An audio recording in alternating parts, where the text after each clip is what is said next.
Her mother smiled warmly at the Duke and said, "Charlotte is a sweet girl, Your Grace, but she has never been burdened by too much learning. Reading has always been rather difficult for her."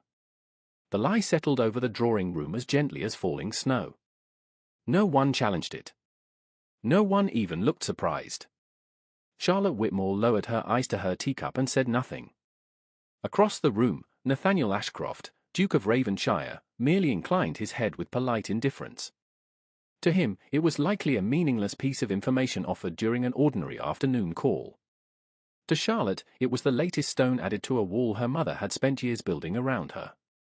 London, spring of 1864. Rain tapped softly against the tall windows of Whitmore House in Mayfair.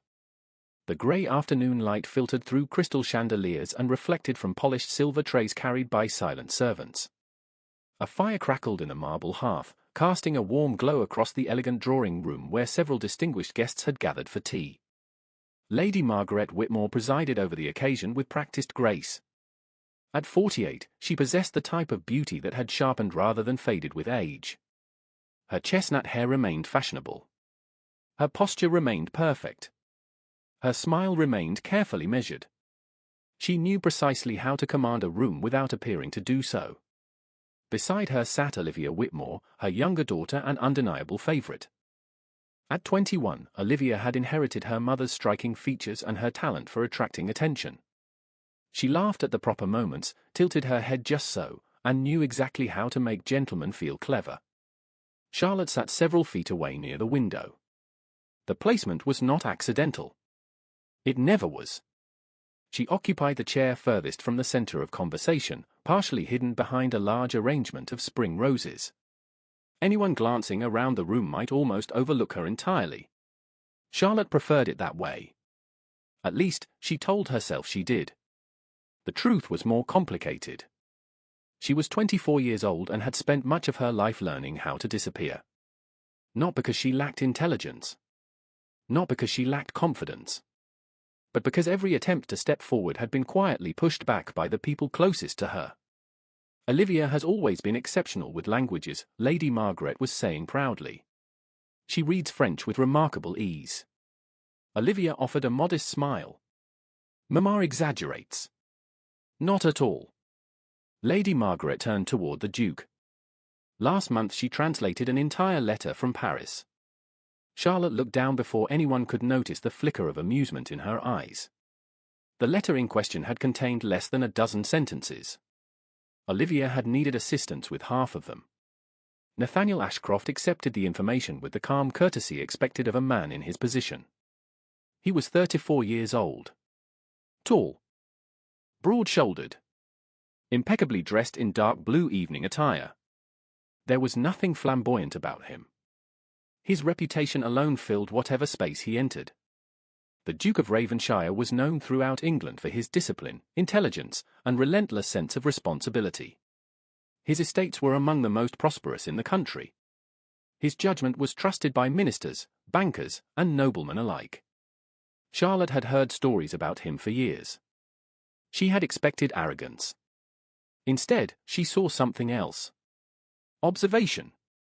He listened more than he spoke. He watched more than he revealed.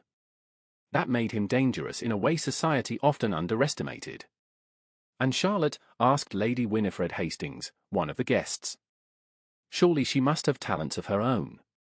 A brief silence followed. Charlotte felt it immediately. Her mother answered before anyone else could. Charlotte is kind-hearted. The smile never left Lady Margaret's face. She enjoys simple pursuits. Gardening. Sketching. Looking after household matters. Nothing too demanding.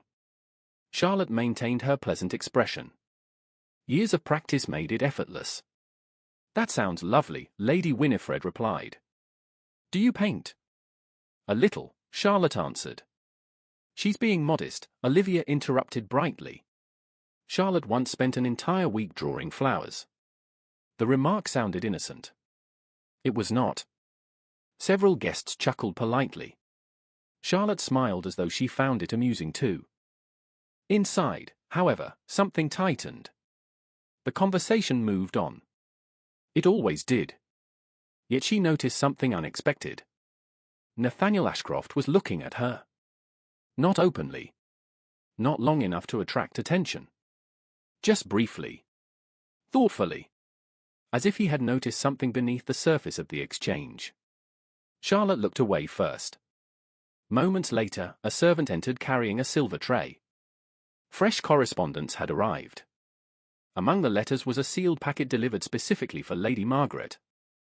Her expression changed the instant she saw it. Most people would not have noticed. Charlotte did. The slight stiffening of her shoulders. The brief pause before she accepted the envelope. Concern flashed across her mother's features and vanished almost immediately. Interesting. Lady Margaret excused herself and crossed toward a smaller sitting area near the far side of the room. Charlotte watched discreetly. Her mother opened the letter. Read several lines. Folded it again. Then slipped it into her sleeve. Whatever the message contained, it was not pleasant. A few minutes later, tea concluded. Guests began drifting into smaller conversations. Musicians in the adjoining parlor prepared to perform. Charlotte finally escaped to the window overlooking the rainy street below. She welcomed the temporary solitude. "You seem relieved." The voice startled her. She turned. The Duke stood beside her. Not close enough to violate propriety. Close enough to speak privately. Charlotte managed a composed smile. "Do I?" "Slightly. That is disappointing. I was hoping my performance had been more convincing." A faint expression touched his face. Not quite a smile. Not quite amusement.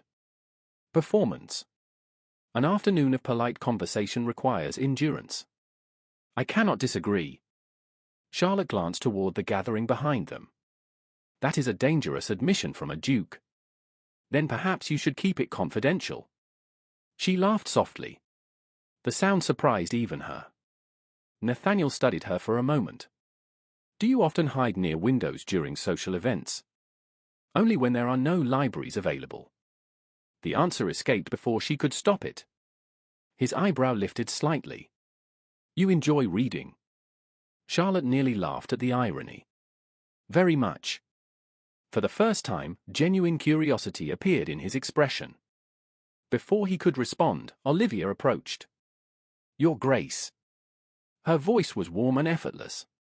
"Mamma was hoping to show you Father's collection of landscape paintings." The interruption was perfectly timed.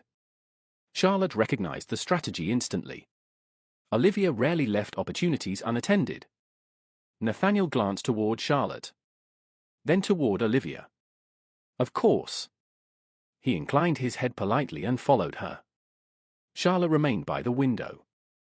Rain continued sliding down the glass in silver trails. She should have felt relieved. Instead, a strange disappointment lingered. It was foolish. The Duke was simply another visitor. Another powerful man passing briefly through their lives. Yet for a few moments, she had experienced something unusual. Someone had spoken to her as though her thoughts might be worth hearing. The sensation stayed with her long after the conversation ended. Later that evening, after dinner had concluded and the household settled into quiet routines, Charlotte slipped from her bedchamber carrying a candle. She moved carefully through the dim corridors until she reached a narrow staircase seldom used by guests. At the top was a small locked room beneath the roof. Most servants believed it contained old furniture. Only Charlotte knew otherwise. She unlocked the door and stepped inside. Shelves lined the walls from floor to ceiling. Books filled every available space. Law volumes. Parliamentary records. Estate ledgers. Historical texts. Journals. Maps. Several tables overflowed with notebooks covered in her meticulous handwriting. This was her sanctuary. Her hidden world. Here, no one called her simple. Here, no one laughed politely while dismissing her abilities. Charlotte set down her candle and opened a thick legal volume. The familiar scent of paper and leather greeted her like an old friend. Outside, rain continued to fall over London. Inside, she lost herself among words. Hours passed unnoticed. Eventually she reached for a fresh notebook and began copying sections from a complicated inheritance statute she had borrowed weeks earlier. The work required concentration, precision, patience. She loved every moment of it. Somewhere after midnight, she paused and rubbed tired eyes. Her gaze drifted toward the window. The city beyond was dark and silent. Most of London slept. Yet Charlotte remained awake, studying laws that few women were expected to understand and fewer still were encouraged to discuss.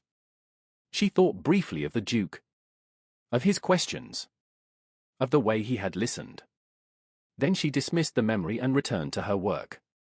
She could not know that the sealed letter her mother had hidden that afternoon concerned a financial problem threatening the future of the Whitmore family. She could not know that a legal dispute involving land, inheritance, and a dangerous error in documentation was already moving toward their doorstep.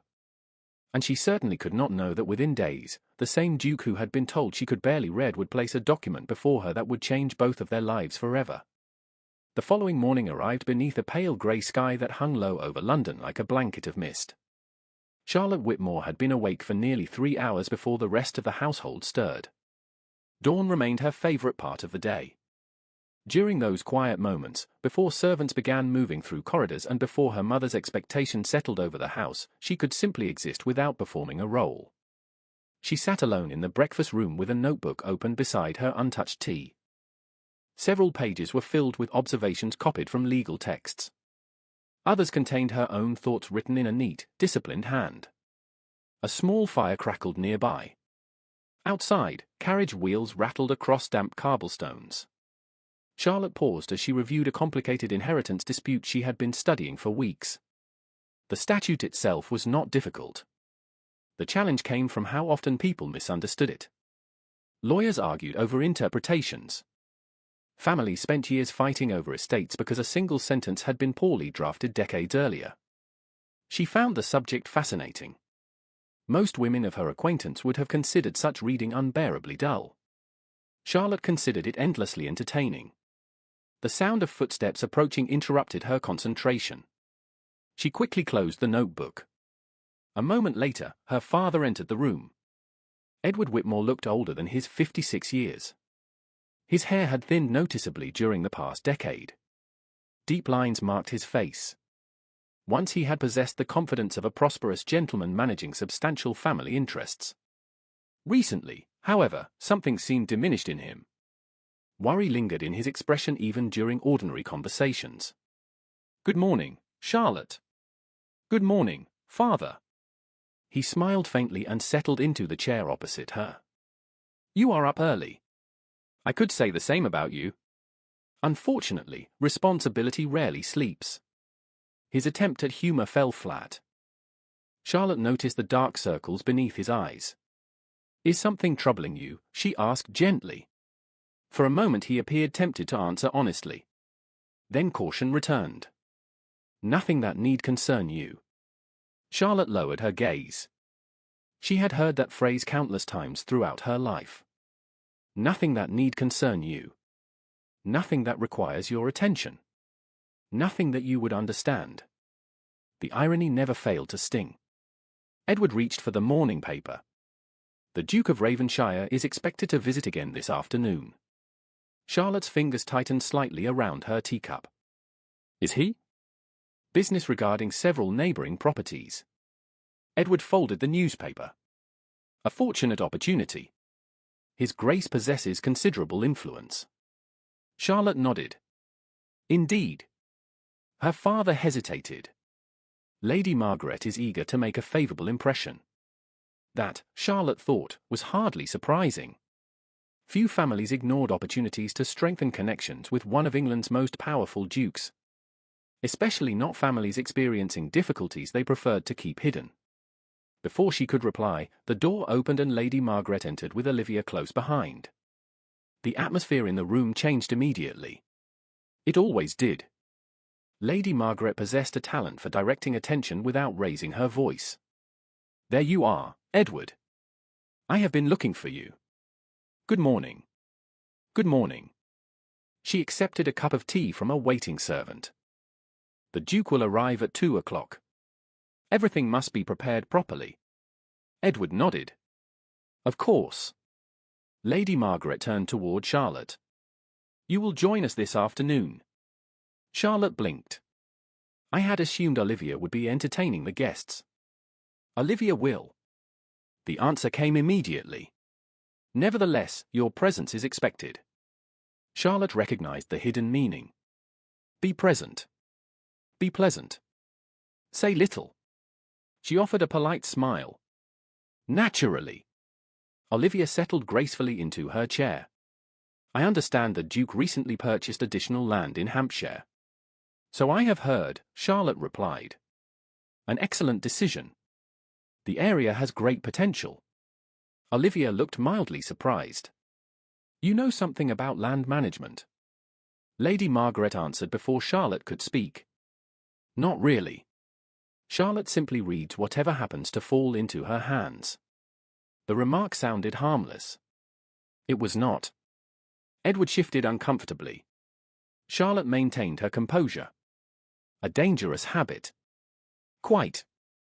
Lady Margaret smiled over the rim of her teacup. One never knows what confusion excessive reading might cause. Olivia laughed. Edward did not. Charlotte said nothing. The conversation moved elsewhere. Yet the familiar frustration lingered. Her mother did not simply underestimate her. She actively shaped how others perceived her. Every gathering. Every introduction. Every opportunity. The pattern never changed. Charlotte spent the remainder of the morning assisting with correspondence and household accounts. The work itself was straightforward. She completed it efficiently and returned the ledgers to the study before anyone noticed she had corrected several numerical errors. Shortly after noon, she crossed paths with a young footman carrying a stack of documents. One sheet slipped loose and drifted onto the floor. Charlotte bent to retrieve it. Her eyes automatically scanned the page before she handed it back. The document bore legal markings. Several names. Property references. Estate boundaries. Something about it felt oddly familiar. Where did this come from? She asked. His lordship's study, miss. Charlotte nodded and returned the paper. Yet curiosity remained. The description referenced parcels of land bordering properties associated with Ravenshire interests. Interesting. By 2 o'clock, Whitmore House had transformed into a showcase of refinement. Fresh flowers adorned every major room. Silver gleamed. Servants moved with heightened precision. Lady Margaret inspected every detail personally. Charlotte wore a modest blue afternoon gown. Elegant enough to satisfy expectations. Plain enough to avoid attracting notice. As instructed, she occupied a position near the edge of the drawing room when the Duke arrived. Nathaniel Ashcroft entered with the same calm authority she remembered from the previous day. He greeted her parents courteously. Exchanged pleasantries. Accepted tea. Nothing about his manner suggested a man conscious of his enormous influence. That quality alone made him more formidable than many noblemen Charlotte had encountered. She noticed something else as well. He appeared preoccupied. His attention occasionally drifted toward a leather portfolio resting beside him. Whatever business had brought him here, it clearly mattered. After several minutes of conversation, Edward Whitmore finally addressed the subject. Regarding the Ravenshire trust matter. Nathaniel nodded. Yes. He opened the portfolio and withdrew several documents. Charlotte remained where she was. She had no intention of intruding. Yet the moment the papers appeared, she recognized the format. Legal instruments. Property transfers. Trust amendments. Her pulse quickened slightly. Lady Margaret immediately redirected attention elsewhere. Charlotte dear, perhaps you might help Mrs. Turner select flowers for tomorrow's luncheon. The request arrived too quickly. Too conveniently. Charlotte understood at once. Her mother wanted her removed before business discussions began. Normally she would have obeyed without question. Today, however, something unexpected occurred. Nathaniel glanced up from the documents. Miss Whitmore need not leave on my account. Silence followed. Brief. Noticeable. Lady Margaret recovered first. You are very kind, Your Grace. However, these matters are terribly technical. I am aware. Nathaniel's tone remained pleasant. Still, I doubt Miss Whitmore will be distressed by the sight of paperwork. Charlotte lowered her gaze to hide her surprise. Edward looked uncertain. Olivia looked annoyed. Lady Margaret smiled. Of course. Yet the smile seemed slightly strained. Charlotte resumed her seat. The discussion continued. Property lines. Trust obligations. Historical claims. Financial responsibilities. Most listeners would have lost interest within minutes. Charlotte followed every word. Gradually she realized why Nathaniel appeared concerned. One of the trust documents contained inconsistencies. Small ones. Easy to overlook. Yet potentially significant. She could not examine the pages directly from her position across the room. Still, several details troubled her. The Duke continued speaking with Edward. Questions were raised.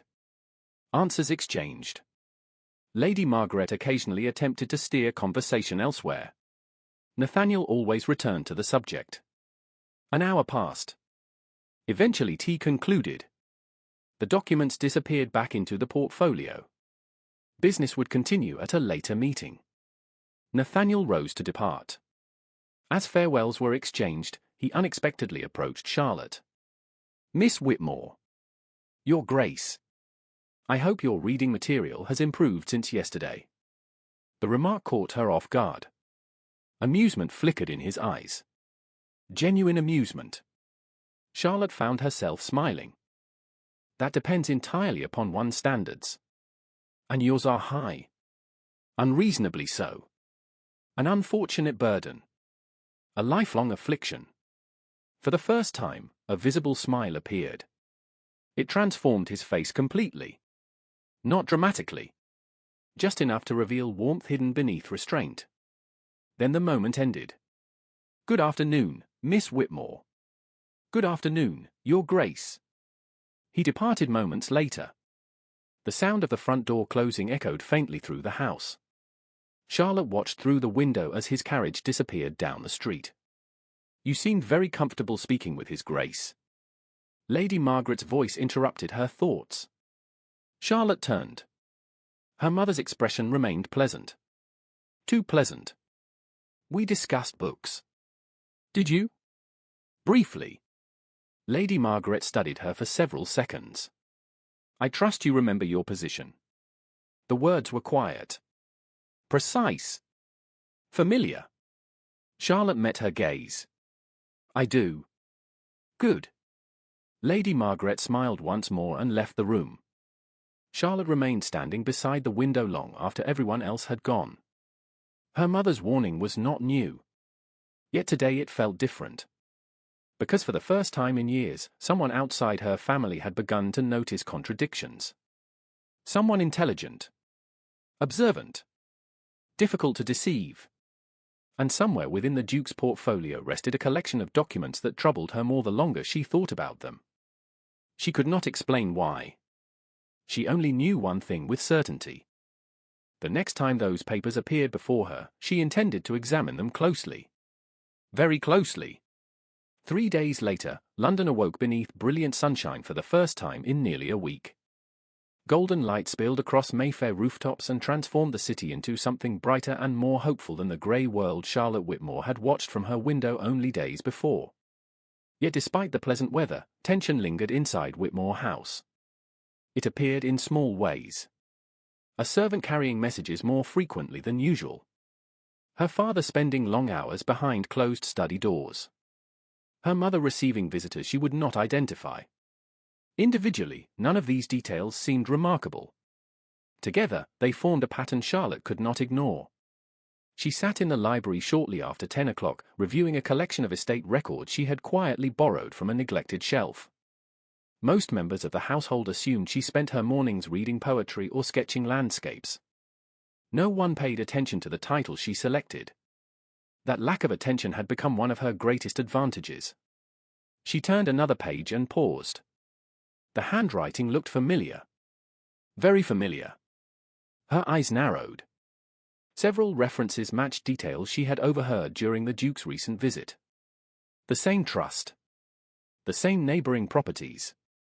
The same disputed boundaries. Charlotte leaned forward. Suddenly a knock sounded at the door. She quickly closed the ledger. A maid entered. "Miss Charlotte, Lady Margaret requests your presence in the drawing room." Charlotte blinked. Immediately. "Yes, miss." Curiosity stirred. Her mother rarely summoned her without reason. Charlotte followed the maid downstairs. The moment she entered the drawing room, she understood. Nathaniel Ashcroft stood near the fireplace speaking with Edward Whitmore. Several unfamiliar gentlemen occupied nearby chairs. Legal professionals, judging by their appearance and manner. One elderly man held a thick portfolio stuffed with documents. Another carried rolled maps secured with ribbon. Charlotte slowed. This was not a social call. It was a working meeting. "Ah, Charlotte." Lady Margaret's smile appeared perfectly pleasant. "There you are." Charlotte offered greetings. Nathaniel acknowledged her with a polite nod. The lawyers did the same. "Miss Whitmore." "Your Grace." "I trust your standards remain unreasonably high." A spark of amusement touched his eyes. Charlotte found herself smiling despite her surprise. "Regrettably, they have not improved." One of the older gentlemen chuckled softly. "An unfortunate condition." "Indeed," Nathaniel replied. "Apparently there is no known cure." The exchange lasted only seconds, yet Charlotte noticed something unsettling. Her mother's expression tightened almost imperceptibly. She disliked these conversations. That fact alone made Charlotte wonder why. The meeting soon resumed. Lady Margaret attempted to guide Charlotte toward a seat near the far window. Once again she understood the message. Observe quietly. Remain invisible. Charlotte complied. She settled into a chair and opened a book, creating the appearance of disinterest while listening carefully. The discussion concerned Ravenshire lands located west of Hampshire. Several trusts established decades earlier governed ownership arrangements between neighboring estates. Unfortunately, portions of the documentation appeared contradictory. Conflicting language existed between original agreements and later amendments. What should have been straightforward had become increasingly complicated. Charlotte listened closely. The more she heard, the more concerned she became. Certain explanations did not align with the record she had studied. Several assumptions appeared dangerously flawed. Yet she remained silent. The lawyers continued debating technical details. Maps were unrolled. Figures reviewed. Dates compared. Nearly an hour passed. Then came the moment that changed everything. One of the solicitors removed a fresh document from his portfolio. "We believe this amendment resolves the issue, Your Grace." Nathaniel accepted the pages. "Explain." The solicitor adjusted his spectacles. "The amendment transfers administrative authority to the Trust Committee while preserving existing inheritance protections." Charlotte's attention sharpened immediately. Administrative authority. Trust Committee. Inheritance protections. The word sounded reassuring. Too reassuring. The solicitor continued speaking. Nathaniel studied the pages. Edward Whitmore leaned forward with interest. Charlotte's pulse quickened. Something felt wrong. Very wrong. She could not see the document clearly from across the room. Yet several phrases reached her ears. Enough phrases. Enough details. A cold realization began forming. The solicitor finished his explanation. Silence followed. Nathaniel reviewed the pages again. "You are confident?" "Entirely." Charlotte stared at the floor. Her mind raced through statutes. Clauses. Legal precedents. Interpretation she had copied by candlelight from books hidden beneath the roof of her home. The problem revealed itself all at once. Not a minor error. Not a technicality. A disaster. If the language was exactly as described, the amendment did not protect inheritance rights. It endangered them. Worse, it created a pathway through which an entire estate could potentially pass outside the bloodline the trust was intended to protect. Her heart began beating faster. Surely she had misunderstood. She listened again. The solicitor repeated key sections. No. She had understood perfectly. Charlotte tightened her grip on the book resting in her lap. A familiar internal battle began. Stay silent. That was the safest choice. That was always the safest choice. The lawyers were experienced men. Nathaniel Ashcroft possessed one of the sharpest minds in England. If there was a problem, someone else would discover it. Someone else would speak. Yet minutes passed. No one did. The discussion continued. Assumptions built upon assumptions. The mistake remained invisible. Charlotte looked toward the document. Then toward the Duke. Nathaniel remained thoughtful. Focused. He clearly sensed uncertainty but had not yet identified its source. The realization unsettled her more than she expected. If even he had not noticed the flaw, the consequences could be severe. Lady Margaret spoke suddenly. Surely these matters are best left to professionals. The remark seemed harmless. Charlotte felt a strange chill. Her mother had not been part of the discussion. Why interrupt now? Nathaniel glanced up. Generally speaking, yes. Exactly. Lady Margaret smiled. Legal matters can be confusing. Charlotte looked at her mother. For one brief moment, their eyes met. Something passed between them. Warning. Expectation. Control. Stay quiet. The message could not have been clearer. Charlotte lowered her gaze. The room continued discussing the amendment. Another minute passed. Then another. Finally she could bear it no longer. Her conscience refused. If she remained silent and the trust collapsed years later because no one had recognized the flaw, she would never forgive herself. Slowly, she set aside her book. No one noticed. Not immediately. Charlotte drew a breath. Excuse me. The room fell silent. Every head turned. Lady Margaret's expression froze. Edward looked startled. The solicitors appeared mildly confused. Nathaniel regarded her with quiet curiosity. Charlotte's heart pounded. She almost abandoned the idea. Almost. Then she remembered the countless nights spent studying while others slept. The years of pretending ignorance. The endless dismissal. Knowledge existed for a reason. I apologize for interrupting, she said carefully. But I believe there may be a problem with the amendment. Silence deepened. One solicitor blinked. Another frowned. Lady Margaret laughed softly. Too quickly. Charlotte dear, I am certain you mean well. Mother. The word emerged more firmly than intended. The room grew still again. Nathaniel did not speak. He simply watched. Charlotte continued. The language concerning administrative authority appears broader than intended. The elderly solicitor frowned. Broader in what sense? Charlotte swallowed. Every instinct urged retreat. Yet the opening had been created. There was no turning back. If authority transfers exactly as described, the committee could potentially alter beneficiary status through procedural interpretation without directly violating the trust. Confusion crossed several faces. Then skepticism. The solicitor shook his head. That is not possible. Charlotte felt heat rise to her cheeks. I believe it is. On what basis? She hesitated. For a terrible moment she feared her voice might fail. Then years of study carried her forward. The Wetherby precedent of 1847. The room became very quiet. One solicitor straightened. Another looked genuinely surprised. Charlotte continued before courage deserted her.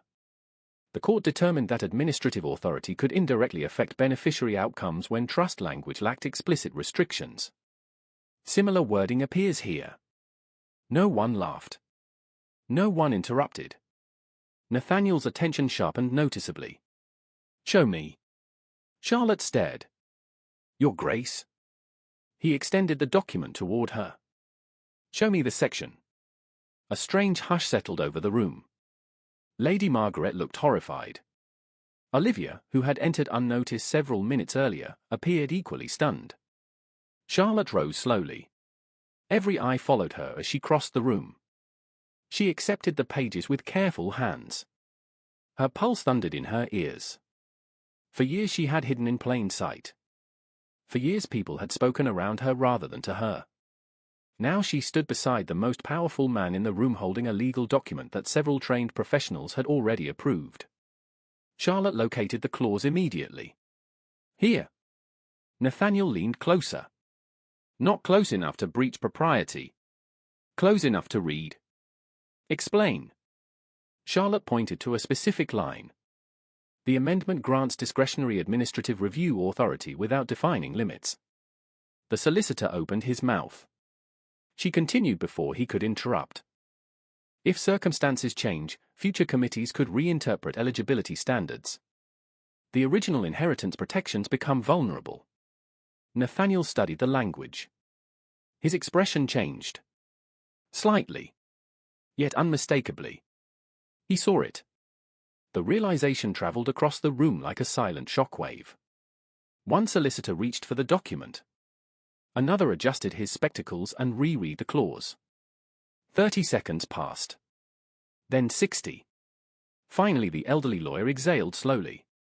Good heavens. No one spoke. Nathaniel lifted his gaze from the page and looked directly at Charlotte. For the first time since they had met, surprise appeared openly in his eyes. Not polite interest. Not curiosity. Genuine surprise. And beneath it, something even more dangerous. Respect. Charlotte felt every person in the room staring at her. She wished desperately to disappear. Yet she knew with absolute certainty that nothing would ever be quite the same again. No one moved. No one reached for a teacup. No one attempted to rescue the conversation. The drawing room, which only moments earlier had been filled with confident discussion, now felt suspended in a strange and delicate silence. Charlotte stood beside the Duke holding the document while a room full of experienced men reconsidered assumptions they had accepted without question. The elderly solicitor was the first to recover. He adjusted his spectacles and carefully reread the disputed clause. Then he read it again. Good Lord, he murmured. She is correct. The words landed with surprising force. Charlotte wished they had not. Every eye remained fixed upon her. She would have preferred a polite dismissal. A brief acknowledgement. Anything that allowed the room to move on. Instead, the confirmation only deepened everyone's attention. Nathaniel Ashcroft accepted the document from her and examined the section once more. His expression remained controlled, but Charlotte could see the calculation behind his eyes. He was tracing implications. Testing conclusions. Searching for weaknesses in her reasoning. She respected him for it. You referenced the Weatherby precedent, he said. Yes, Your Grace. Most people outside legal circles have never heard of it. Charlotte felt her pulse quicken. It is not particularly famous. A faint spark of amusement touched his features. That was not an answer. Several gentlemen exchanged glances. Charlotte suddenly became aware that she was standing in the middle of a conversation she should never have been permitted to enter. A young unmarried woman was not expected to discuss trust law before solicitors and aristocrats. Certainly not with a duke. Yet Nathaniel appeared entirely unconcerned by convention. He wanted information. Nothing else mattered. I encountered the case while reading estate litigation records, Charlotte answered carefully. Several years ago. Several years ago. One of the solicitors looked astonished. You studied legal records. Charlotte hesitated. Across the room, Lady Margaret's expression had become dangerously still.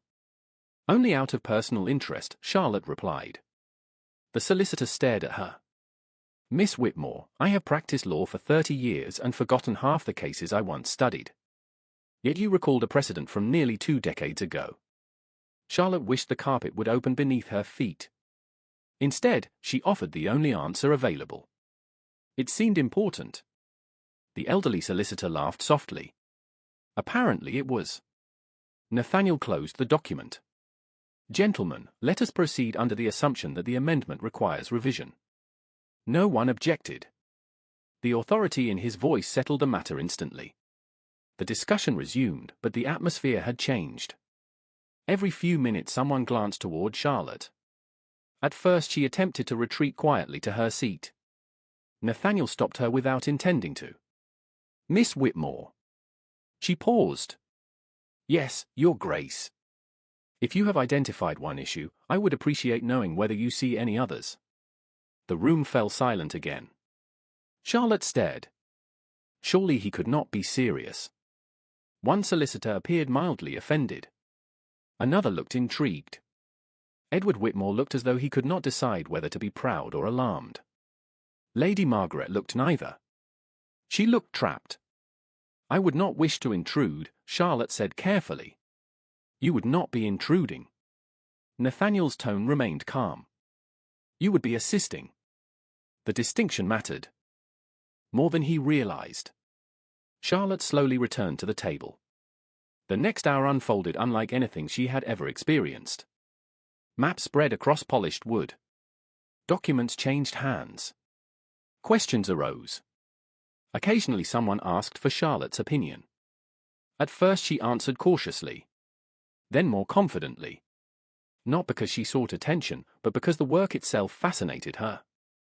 She pointed out inconsistencies between property descriptions drafted years apart. She identified ambiguous language within trust amendments. She suggested reviewing several overlooked records before finalizing conclusions.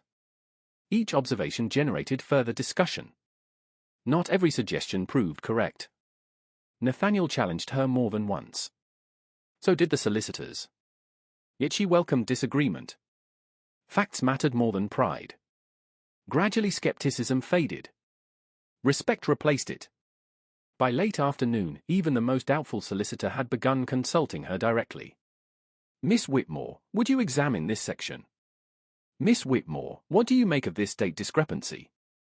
Miss Whitmore, does this resemble the Ashbury settlement? Charlotte answered as best she could. The strange experience felt almost unreal. She had spent years hiding knowledge no one wished to acknowledge. Now those same skills occupied the center of the room. The greatest surprise, however, came from Nathaniel himself. He listened. Not politely. Not indulgently. He listened as he would to any capable advisor. When he disagreed, he explained why. When she raised a valid point, he considered it seriously. There was no condescension. No amusement. No effort to make her feel unusual for understanding complex material. The absence of dismissal felt more remarkable than praise. Eventually the meeting concluded. Papers were gathered. Maps rolled away. Servants entered carrying fresh tea. The solicitors prepared to depart. Before leaving, the elderly lawyer approached Charlotte. Miss Whitmore. So, you have embarrassed several professionals today. Charlotte nearly choked on her tea. The gentleman smiled kindly. Fortunately, it was deserved. A few moments later, the visitors departed. Carriages rolled away. Doors closed. Silence returned to Whitmore House. The moment the final guest disappeared, tension rushed into the room like a storm entering through an open window. Lady Margaret set down her teacup with deliberate care. Charlotte. The single word carried unmistakable warning. Charlotte met her gaze. Yes, mother. A word. Edward shifted uneasily. Olivia suddenly found something fascinating about the flowers near the window. Charlotte followed her mother into a smaller sitting room. The door closed behind them. Lady Margaret remained standing. What possessed you? Charlotte blinked. I beg your pardon. Do not pretend confusion. Her mother's composure remained intact, but irritation sharpened every syllable. You inserted yourself into a legal discussion involving solicitors and one of the most influential men in England. Charlotte drew a slow breath. There was an error. That was not your concern. The response arrived immediately. Charlotte stared. For a moment she wondered whether she had heard correctly. An estate could have been endangered. Professionals would have handled it. Eventually. That is beside the point. Lady Margaret folded her hands. You drew attention to yourself. There it was. The real offense. Not the interruption. Not the disagreement. Attention. Charlotte looked away. A familiar sadness settled over her. You have spent years encouraging people to believe I am incapable, she said quietly. Lady Margaret's expression hardened. Do not be dramatic. Is it dramatic? Charlotte asked. You told His Grace I struggled to read. A harmless remark. It was not true. Silence followed. Lady Margaret looked genuinely irritated now. Why does this matter? Charlotte almost laughed. The question felt astonishing. Why did truth matter? Why did dignity matter? Why did being seen matter? Yet she knew better than to pursue the argument. Nothing would change. It never did. Lady Margaret stepped closer. Listen carefully. The Duke is an important man. Families compete for his notice. Olivia has every opportunity to make a favorable impression. I will not have unnecessary complications. The meaning struck Charlotte immediately. She looked at her mother. You believe I am a complication. I believe society functions according to expectations. Lady Margaret's voice softened. Charlotte, there is nothing wrong with being practical. Practical. The word sounded suspiciously like invisible. Charlotte lowered her eyes. Of course, mother. Lady Margaret relaxed slightly. She mistook surrender for agreement. She always had. The conversation ended soon afterward. Charlotte escaped to the garden, needing distance more than fresh air. Evening sunlight stretched across the lawns. Spring flowers nodded gently in the breeze. For several minutes she walked alone among quiet paths and carefully trimmed hedges. The events of the afternoon replayed endlessly in her mind. She should have felt triumphant. Instead she felt unsettled. Recognition was unfamiliar territory. So was disappointment. Because now that she had experienced what it felt like to be heard, returning to silence seemed far more difficult than before. Footsteps sounded behind her. Charlotte turned. To her surprise, Edward Whitmore approached. Her father rarely sought private conversations. Charlotte. Father. He stopped beside her. For several moments he said nothing. Then he cleared his throat. You were impressive today. Charlotte blinked. Genuine surprise swept through her. Compliments from her father were rare. Thank you. Edward looked toward the fading sunlight. I did not realize. He paused. I suppose there are many things I did not realize. The honesty in his voice hurt more than criticism ever could. Charlotte smiled gently. That is all right. No. He shook his head. I am not certain it is. Before she could respond, another servant appeared carrying a message. A note has arrived, sir. Edward accepted it. His expression changed as he read. Concern returned immediately. The familiar worry Charlotte had noticed for weeks resurfaced. Father. He folded the letter too quickly. Nothing important. Charlotte recognized the lie. So did he. Their eyes met briefly. Then Edward forced a smile and walked back toward the house. Charlotte remained where she was. The garden suddenly felt colder. Whatever difficulties haunted her father had not disappeared. If anything, they seemed worse. She watched him disappear through the terrace doors. Moments later another carriage rolled past the gates at the far end of the property. A black carriage bearing the crest of Ravenshire. Charlotte frowned. The Duke had already departed hours ago. Why send a messenger now? Curiosity stirred. An uneasy feeling accompanied it. Somewhere among trust documents, hidden letters, and growing financial concerns, larger problems were beginning to emerge. And for the first time, Charlotte found herself standing directly in their path. The following morning, Charlotte awoke with the uneasy feeling that something had shifted beneath the surface of her life. Nothing visible had changed. The house remained the same. The servants followed familiar routines. Her mother continued directing the household with effortless authority. Yet the memory of the previous afternoon lingered in every corner of her mind. For years she had hidden her knowledge because no one wished to see it. Now someone had. And that someone happened to be one of the most influential men in England. She spent the early hours attempting to focus on ordinary tasks. Correspondence. Household accounts.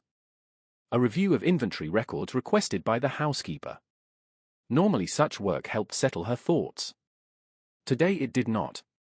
Every few minutes she found herself recalling the look on Nathaniel Ashcroft's face when he realized she had been correct. It had not been admiration. At least not initially.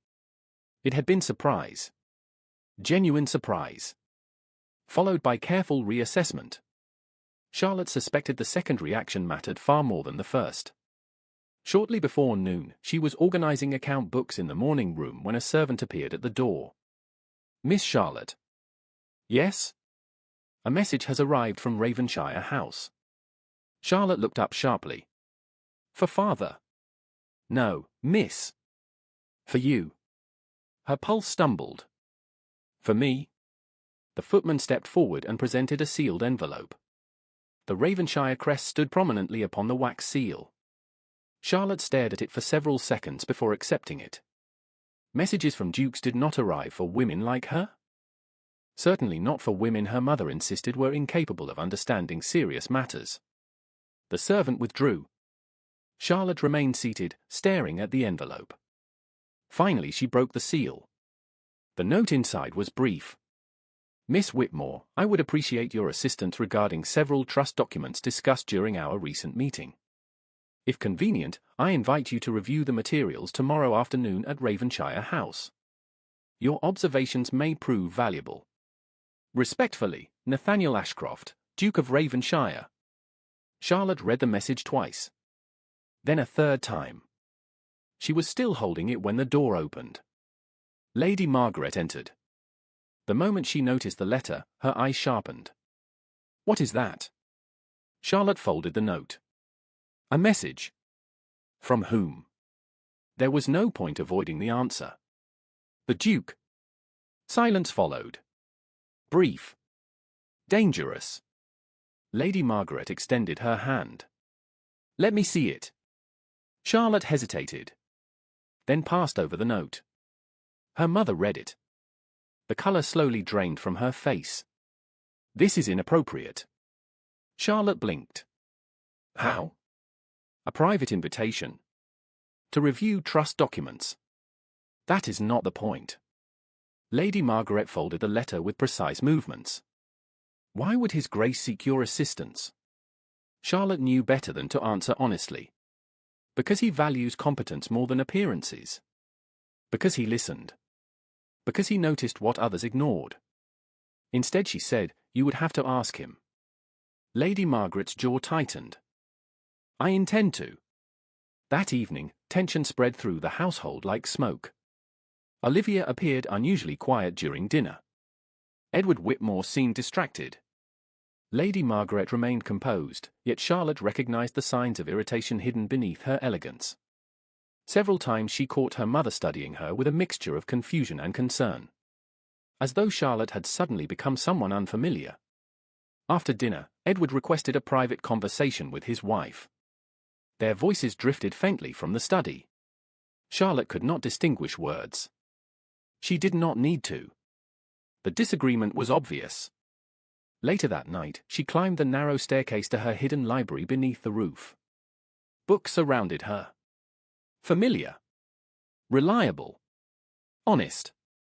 She settled at the small desk and opened a legal volume. Yet concentration proved impossible. Her thoughts returned repeatedly to the invitation. Why had Nathaniel asked for her specifically? He possessed access to the finest solicitors in England.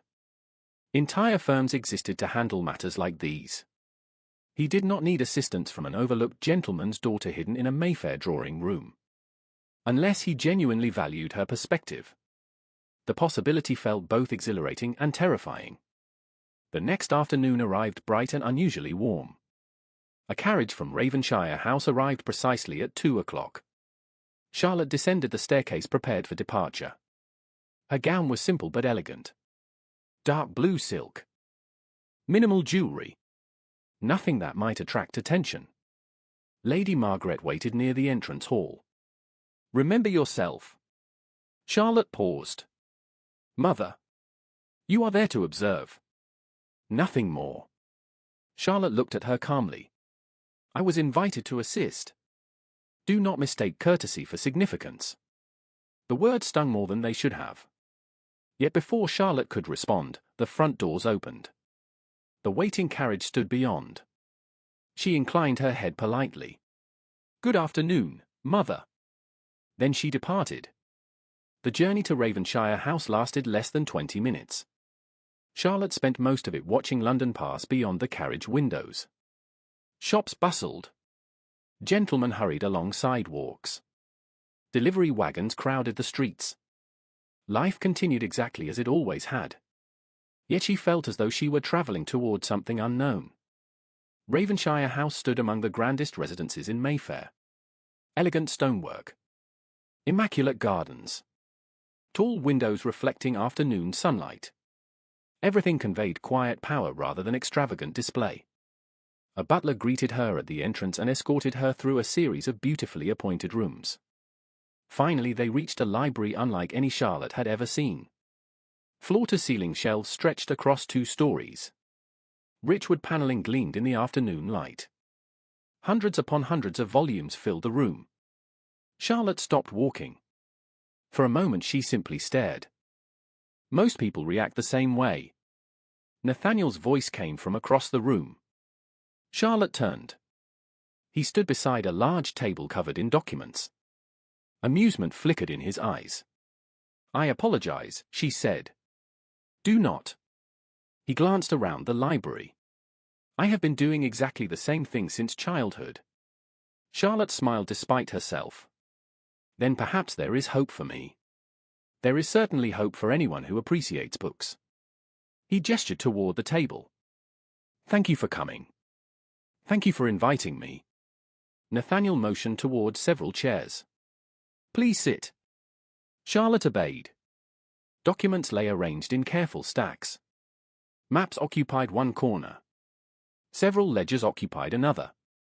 Everything suggested hours of meticulous preparation. "You have been busy," she observed. "Unfortunately." Nathaniel settled across from her. The trust issue proved more complicated than expected. Charlotte glanced toward the papers.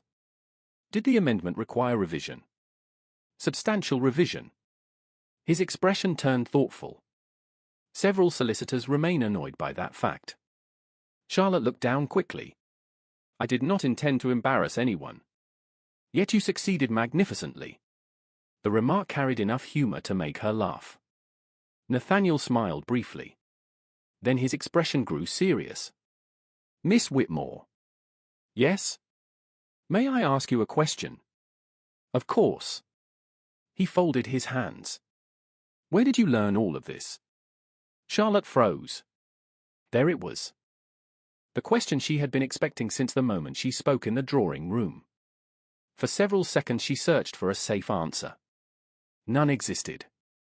Nathaniel waited patiently. "Books," she finally said. One eyebrow lifted. "Books?" "Many books." "I gathered that much." His tone remained gentle. "Most people do not acquire specialized knowledge of trust law through casual reading." Charlotte looked toward the library shelves.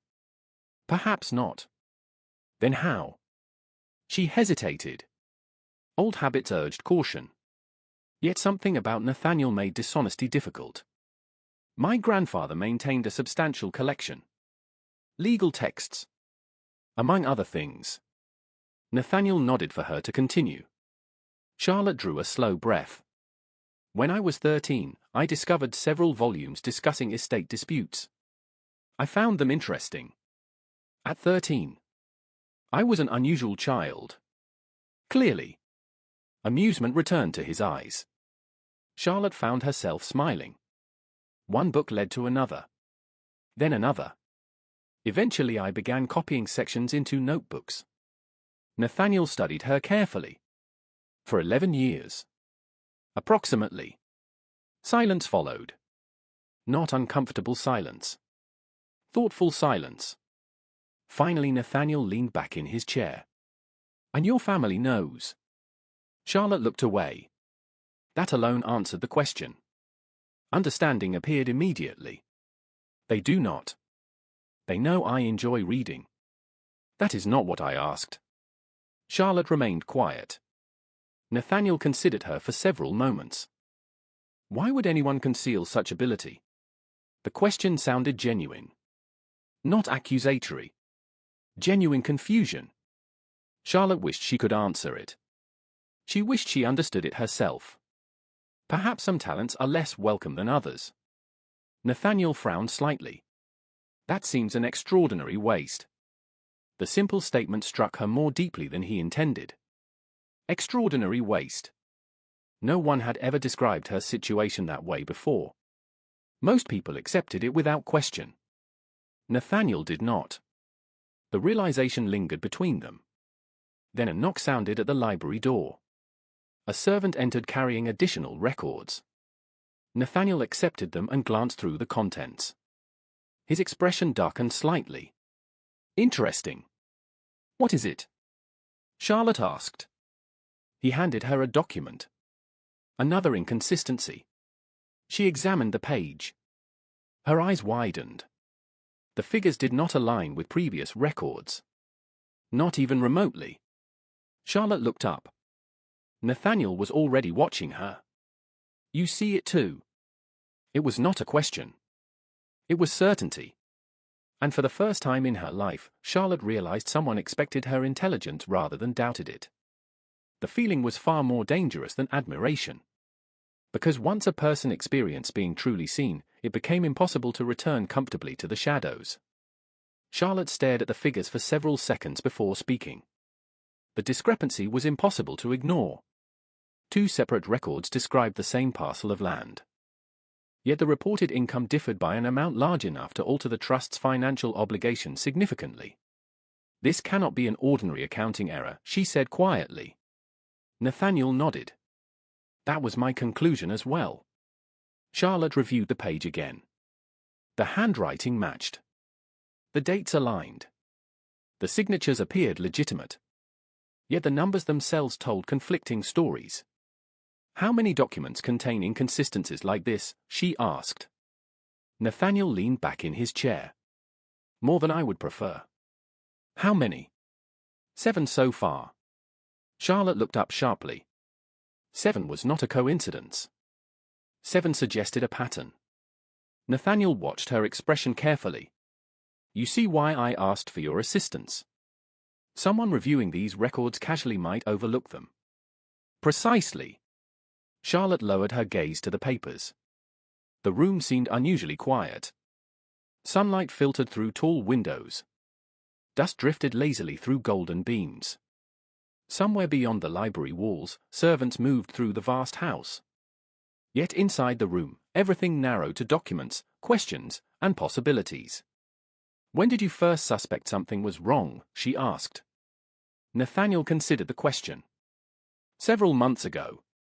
Charlotte looked surprised. Months. The inconsistencies appeared insignificant individually. A delayed payment. An unusual notation. A valuation that seemed slightly inflated. He folded his hands.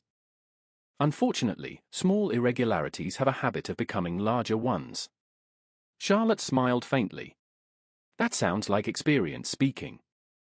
Experience usually speaks after causing inconvenience. She laughed softly. The sound seemed to please him. For a moment, neither returned to the documents. The conversation drifted elsewhere. They discussed historical cases. Property law. Parliamentary reforms. The evolution of trust structures across England.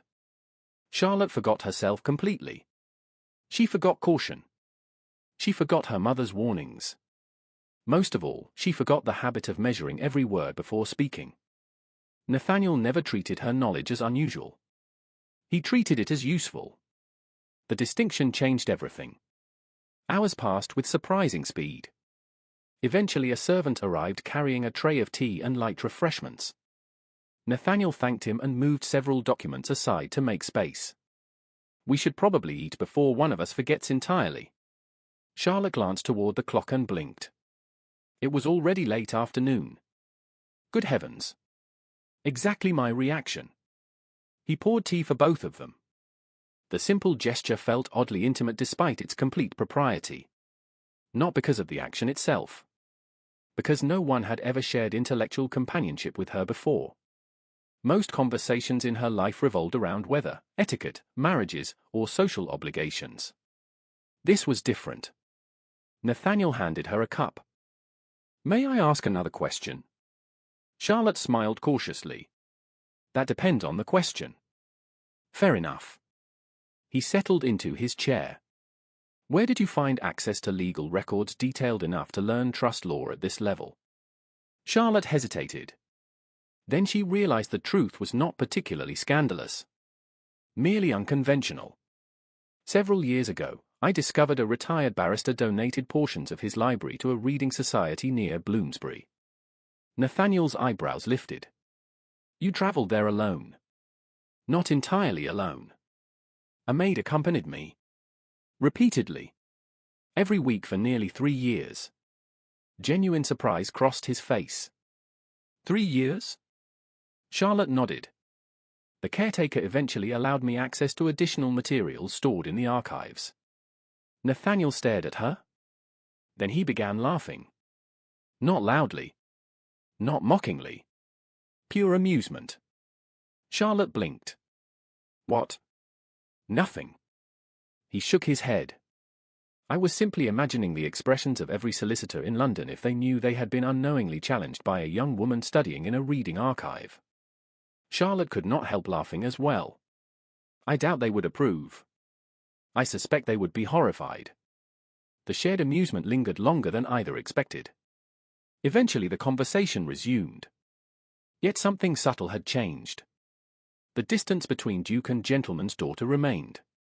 Social hierarchy did not disappear. Neither forgot it. Yet a foundation of mutual respect now existed beneath every exchange. As afternoon faded toward evening, they returned to the records.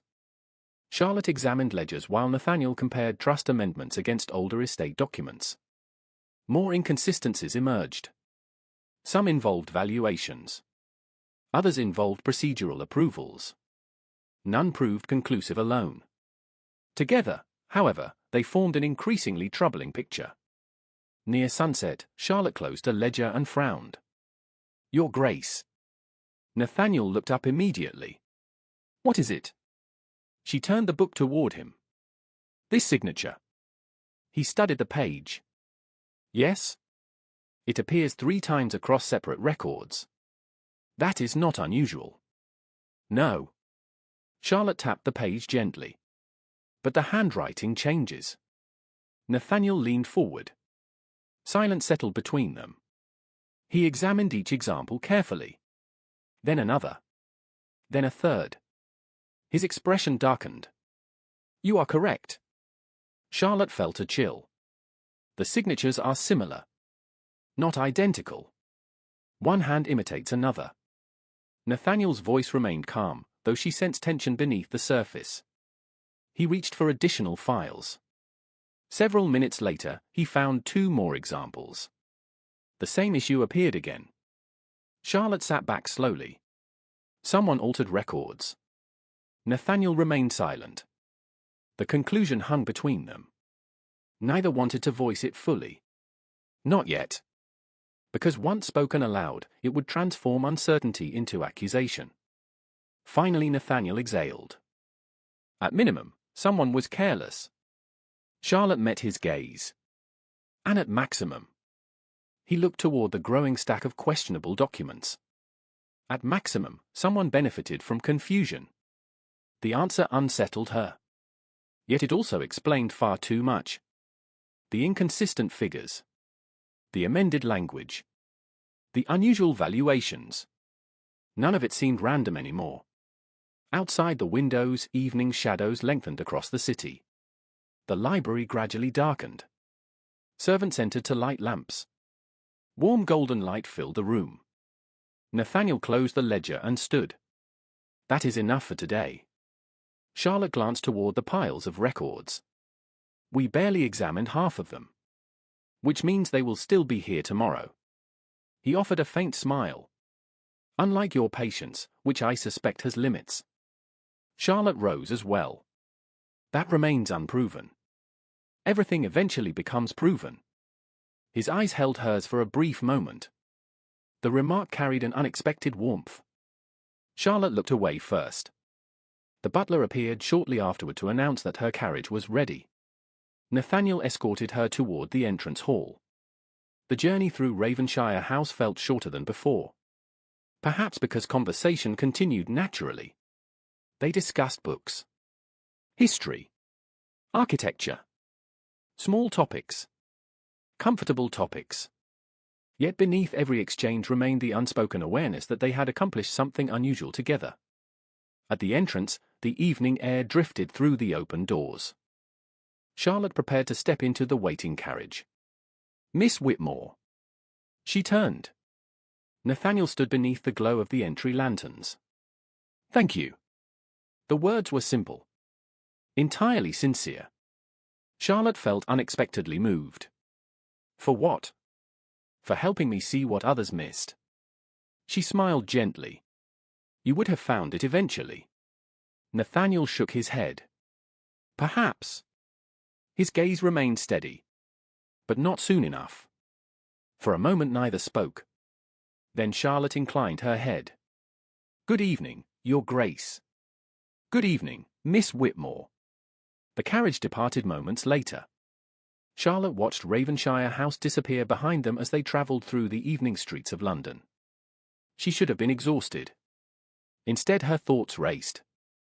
Something larger than accounting errors was unfolding. The documents proved it. Yet another realization troubled her even more. She had spent years believing invisibility was safety. Years convincing herself she wanted nothing else. Now, after only a handful of conversations with one observant duke, that certainty was beginning to crumble. And back at Whitmore House, another development awaited her. As the carriage approached home, she noticed unfamiliar lights burning inside her father's study.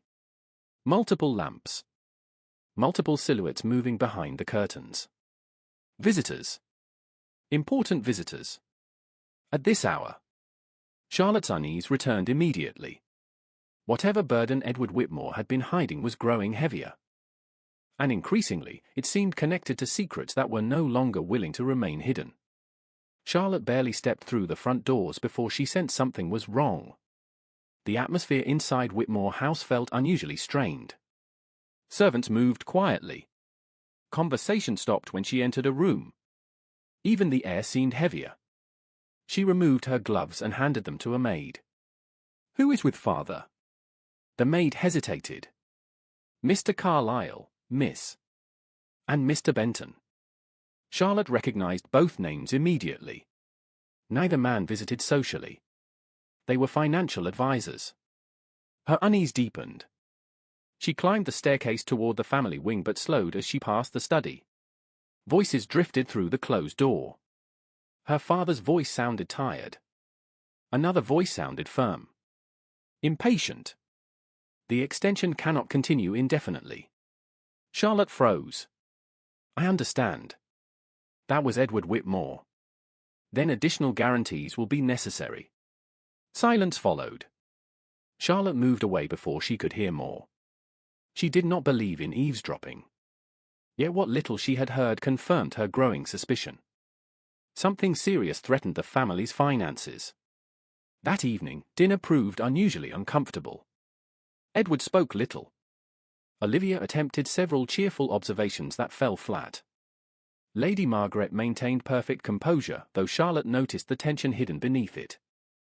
At one point Edward reached for a wine glass and accidentally knocked a spoon from the table. The small mistake startled everyone. He apologized immediately. The silence afterward felt far larger than the incident deserved. Charlotte watched her father carefully. He looked exhausted. Not physically. Emotionally. As though he carried a burden too heavy to share. After dinner, Charlotte retreated to the library beneath the roof. She intended to read. Instead, she found herself staring at the same page for nearly 20 minutes. Her thoughts remained fixed on two questions. What trouble had her father hidden for so long? And why did her mother seem determined to keep Charlotte away from every important conversation? The answers arrived sooner than expected. 2 mornings later, Charlotte entered the breakfast room earlier than usual. She stopped immediately. A stack of account ledgers rested on the sideboard. Several pages protruded from the top volume.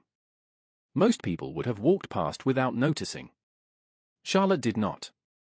Numbers had always attracted her attention. She approached carefully. The ledger lay open to a page detailing estate expenditures. At first glance, everything appeared ordinary. Then she noticed several entries crossed out and rewritten. Her pulse quickened. She glanced toward the doorway. Empty. Quiet. Charlotte reviewed the figures more closely. The corrections were recent. Large sums had been moved between accounts. Debts deferred. Payments delayed. She turned another page. Then another. A sinking feeling settled in her stomach. Whitmore finances were in far worse condition than anyone realized. Several investments had failed. Land revenue had declined. Outstanding obligations continued increasing. The family was balancing on the edge of a financial cliff. Footsteps sounded in the hallway. Charlotte quickly stepped away. Moments later, Edward entered. The instant he saw the open ledger, his face changed. Charlotte. She met his gaze. Father. Neither spoke for several seconds. Finally, Edward sighed. How much did you see? Charlotte answered honestly. Enough. He closed his eyes briefly. The gesture carried enormous weariness. I hope to spare you this. From what? She asked softly. Reality. He managed a humorless smile. Perhaps. Charlotte moved closer. Father, how serious is it? Edward stared at the ledger. Then toward the window. Finally back at her. Something in his expression shifted. Perhaps exhaustion. Perhaps resignation. Perhaps the realization that she already understood more than anyone expected. Very serious. The words fell heavily between them. Charlotte remained silent. Edward continued. Several years ago, I invested in a shipping venture. The projections appeared promising. Charlotte already knew what came next. It failed. Spectacularly. He rubbed a hand across his face. I attempted to recover the losses. Then another investment performed poorly. Then another. Charlotte felt her heart tighten. Mother knows. Of course. Edward laughed softly. The sound carried no amusement. Your mother has spent years protecting our reputation while I attempted to repair the damage. Suddenly many mysteries began making sense. The hidden meetings. The financial advisors. The letters. The tension. Even Lady Margaret's obsession with appearances. Not vanity. Survival. How bad is it? Charlotte asked again. Edward hesitated.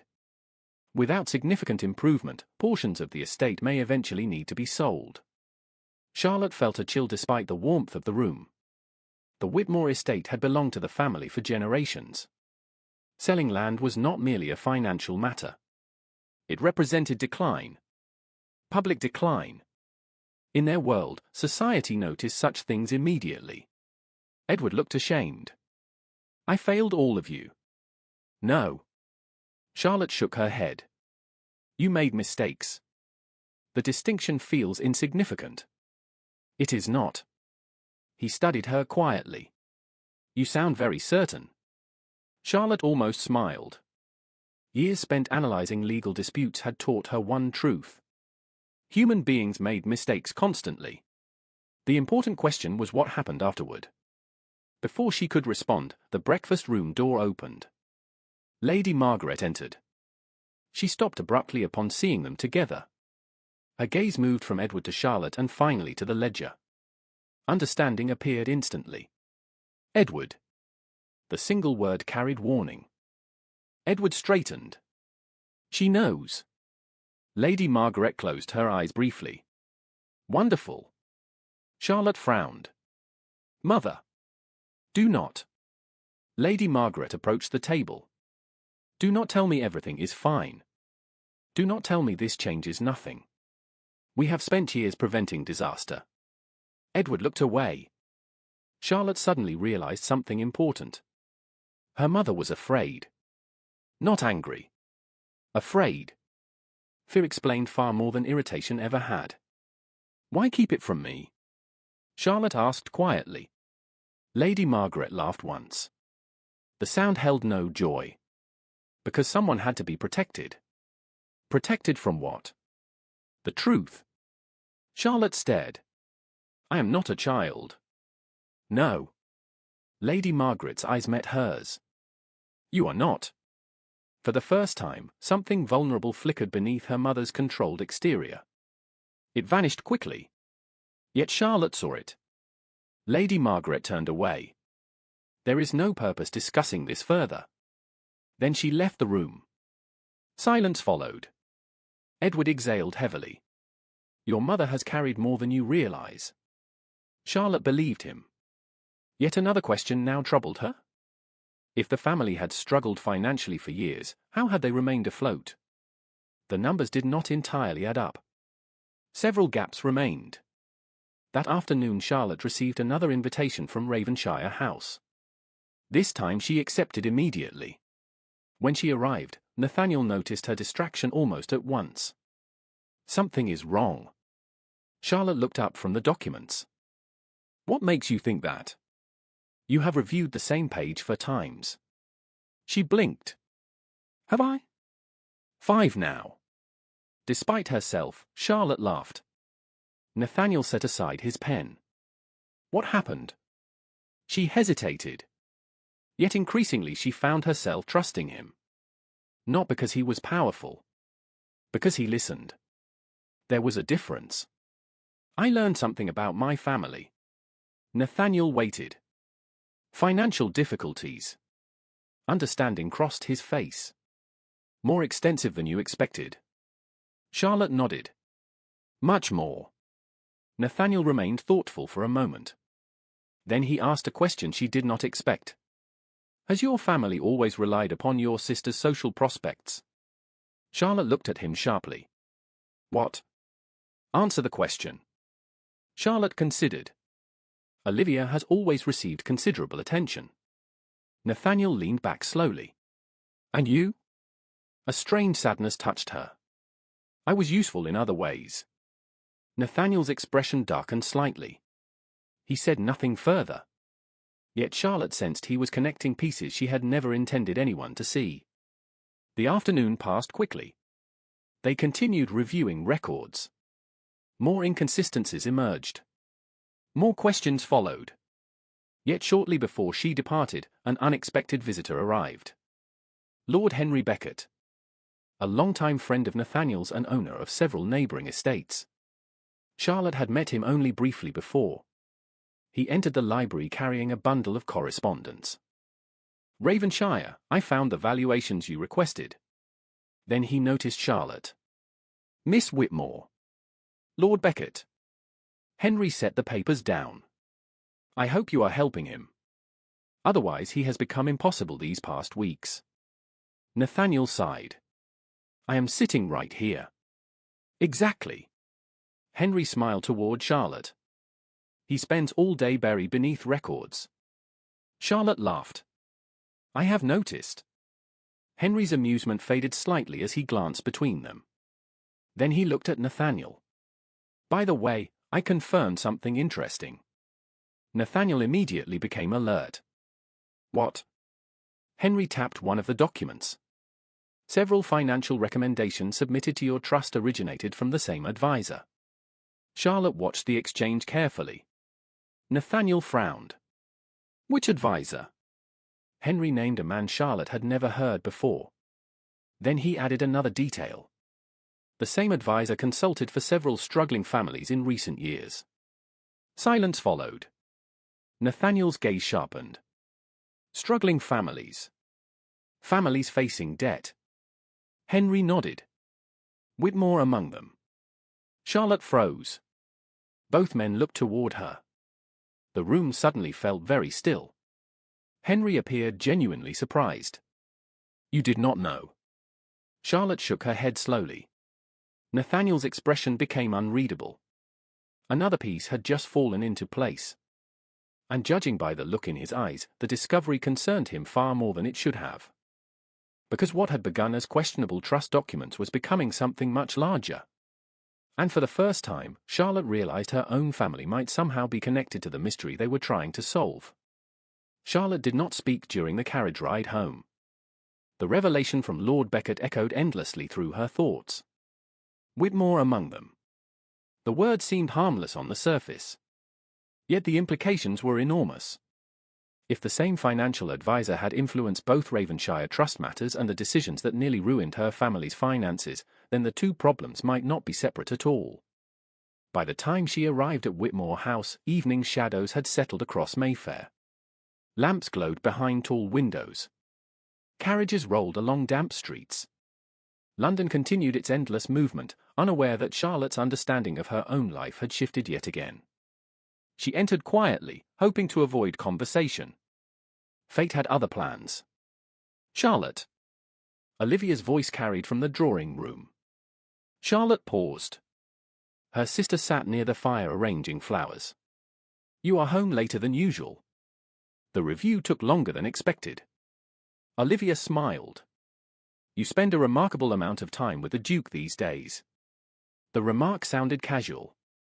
It was not. Charlotte recognized the careful tone immediately. We are reviewing legal records. Of course. Olivia adjusted a rose stem. Everyone says so. Charlotte frowned slightly. Everyone. Olivia laughed softly. London notices things, Charlotte. Unease stirred. There is nothing to notice. If you say so. The conversation ended there, but the discomfort remained. Later that night, Charlotte sat awake in her hidden library long after midnight. Books surrounded her. Candlelight flickered across familiar shelves. Yet concentration proved impossible. She kept returning to one question. Why would an advisor connected to struggling families also appear within Ravenshire trust matters? The coincidence felt too precise. Too convenient. Eventually exhaustion forced her to sleep. The following afternoon brought an unexpected invitation. A formal note arrived from Nathaniel. Miss Whitmore, Lady Eleanor Hartwell requests assistance regarding a complicated inheritance matter affecting her late husband's estate. I believe your perspective may prove valuable. If you are willing, I would appreciate your presence tomorrow afternoon. Nathaniel Ashcroft. Charlotte read the note twice. Then a third time. This invitation differed from the previous ones. It involved another family entirely. Another estate. Another legal dispute. More importantly, it meant Nathaniel intended to involve her publicly, at least to a limited degree. The realization was both exciting and alarming. Lady Margaret's reaction proved exactly what Charlotte expected. Absolutely not. Charlotte folded the letter calmly. Mother. No. Lady Margaret rose from her chair. This has gone far enough. Charlotte struggled to remain patient. Lady Hartwell requires assistance. Lady Hartwell requires solicitors. She has solicitors. Then she does not require you. Charlotte looked at her mother carefully. Why does this upset you so much? The question struck harder than intended. For a brief moment, uncertainty crossed Lady Margaret's face. Then irritation returned. Because society has expectations. Society seems remarkably convenient whenever it agrees with you. Silence followed. Dangerous silence. Charlotte immediately regretted the remark. Not because it was false. Because it revealed more frustration than she intended. Lady Margaret stared at her. You have changed. Charlotte's heart tightened. No. Her voice softened. I have not changed. The truth settled heavily between them. She had not changed. She had simply stopped pretending to be smaller than she was. The following day arrived bright and clear. Nathaniel's carriage collected her shortly after noon. This time the destination was not Ravenshire House. Instead they travelled toward a smaller estate on the outskirts of London. Lady Eleanor Hartwell greeted them personally. At 38, she carried herself with quiet dignity. Yet exhaustion shadowed her features. Your Grace. She curtsied. Then turned toward Charlotte. Miss Whitmore. Thank you for coming. Charlotte smiled gently. I am happy to assist if I can. Lady Eleanor led them into a private sitting room. Documents covered nearly every available surface. Letters. Estate records. Probate filings. Financial reports. The signs of a long and frustrating dispute were impossible to miss. My husband died 2 years ago, Lady Eleanor explained.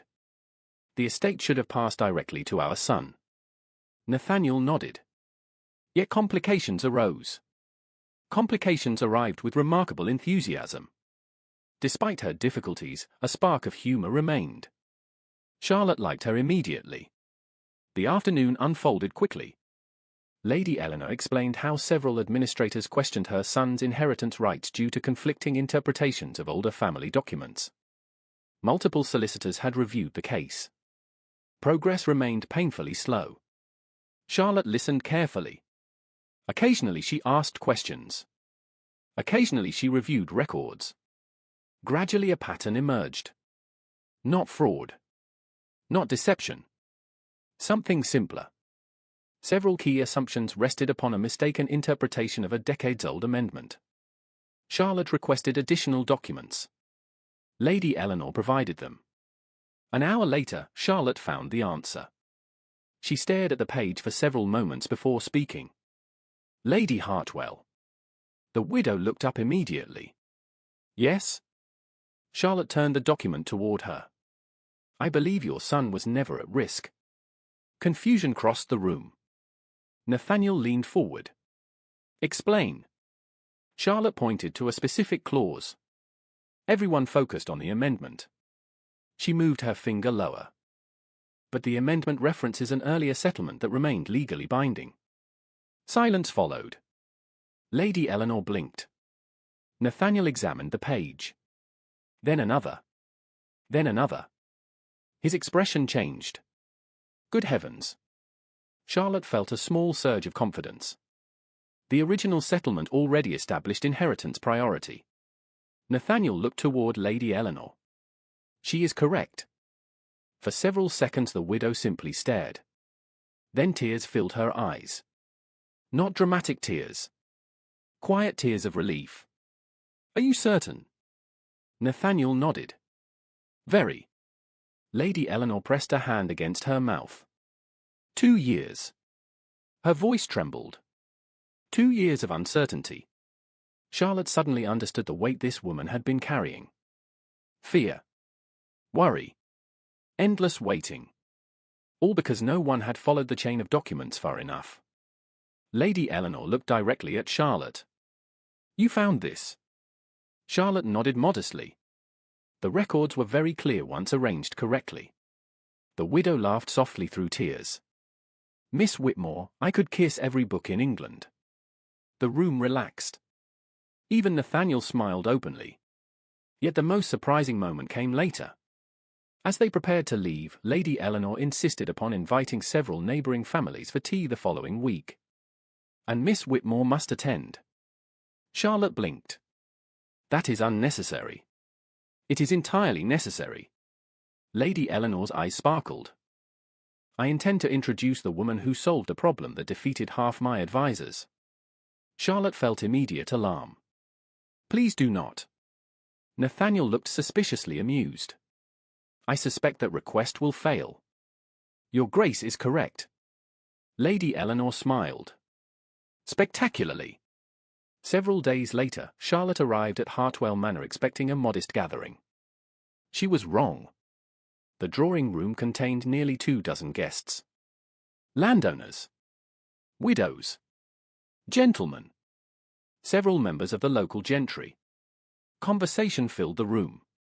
Charlotte immediately wished to disappear. "You look alarmed." Nathaniel appeared beside her.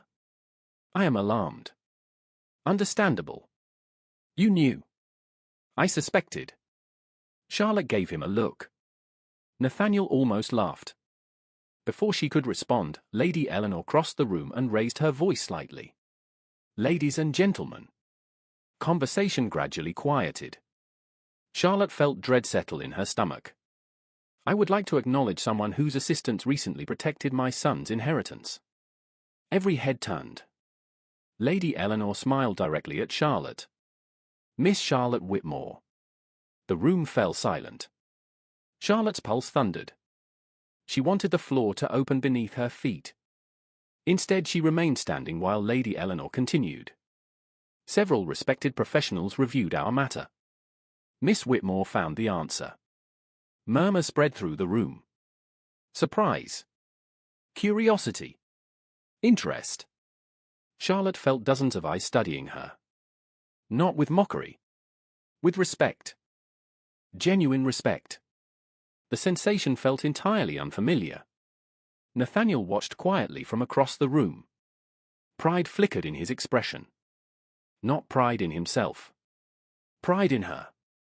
The realization startled Charlotte more than the public attention. Throughout the remainder of the gathering, guests approached with questions.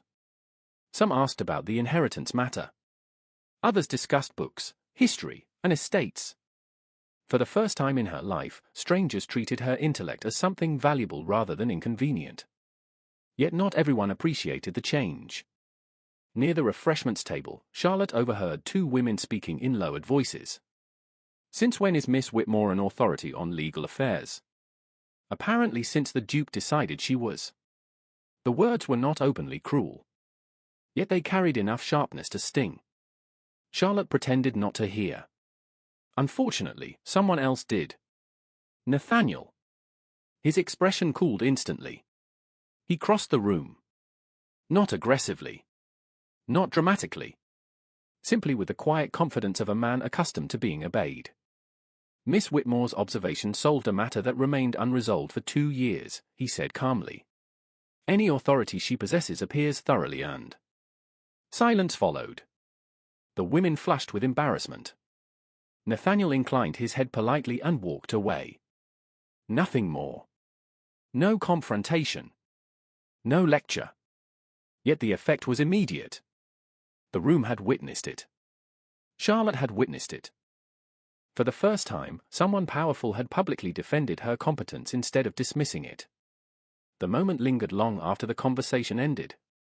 And later that evening, as their carriage rolled back toward London beneath a sky filled with stars, Charlotte found herself staring out the window in thoughtful silence.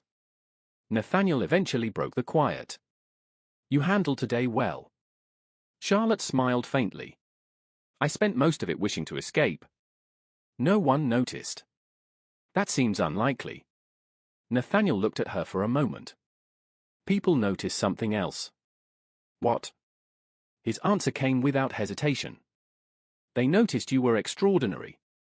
Charlotte immediately looked away. The compliment landed with unexpected force. Neither spoke again for several minutes. Outside, London lights gradually appeared in the distance. Inside the carriage, another realization settled quietly between them. What had begun as legal documents and estate records had become something far more dangerous.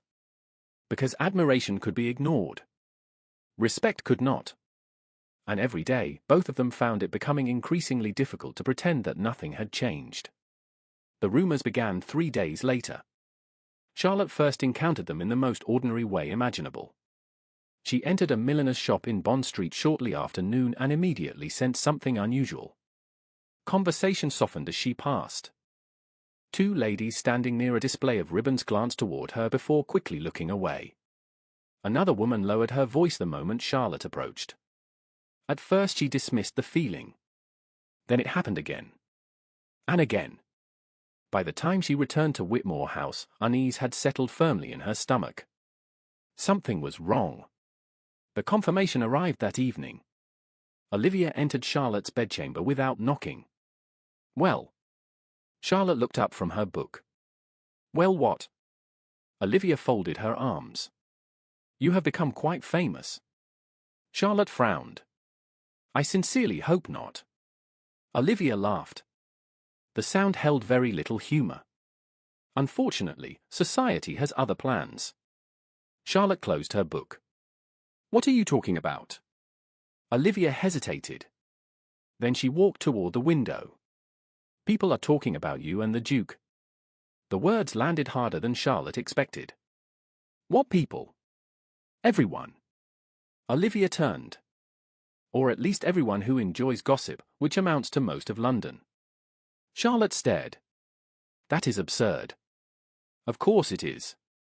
Olivia's smile appeared strained. "That has never stopped anyone before."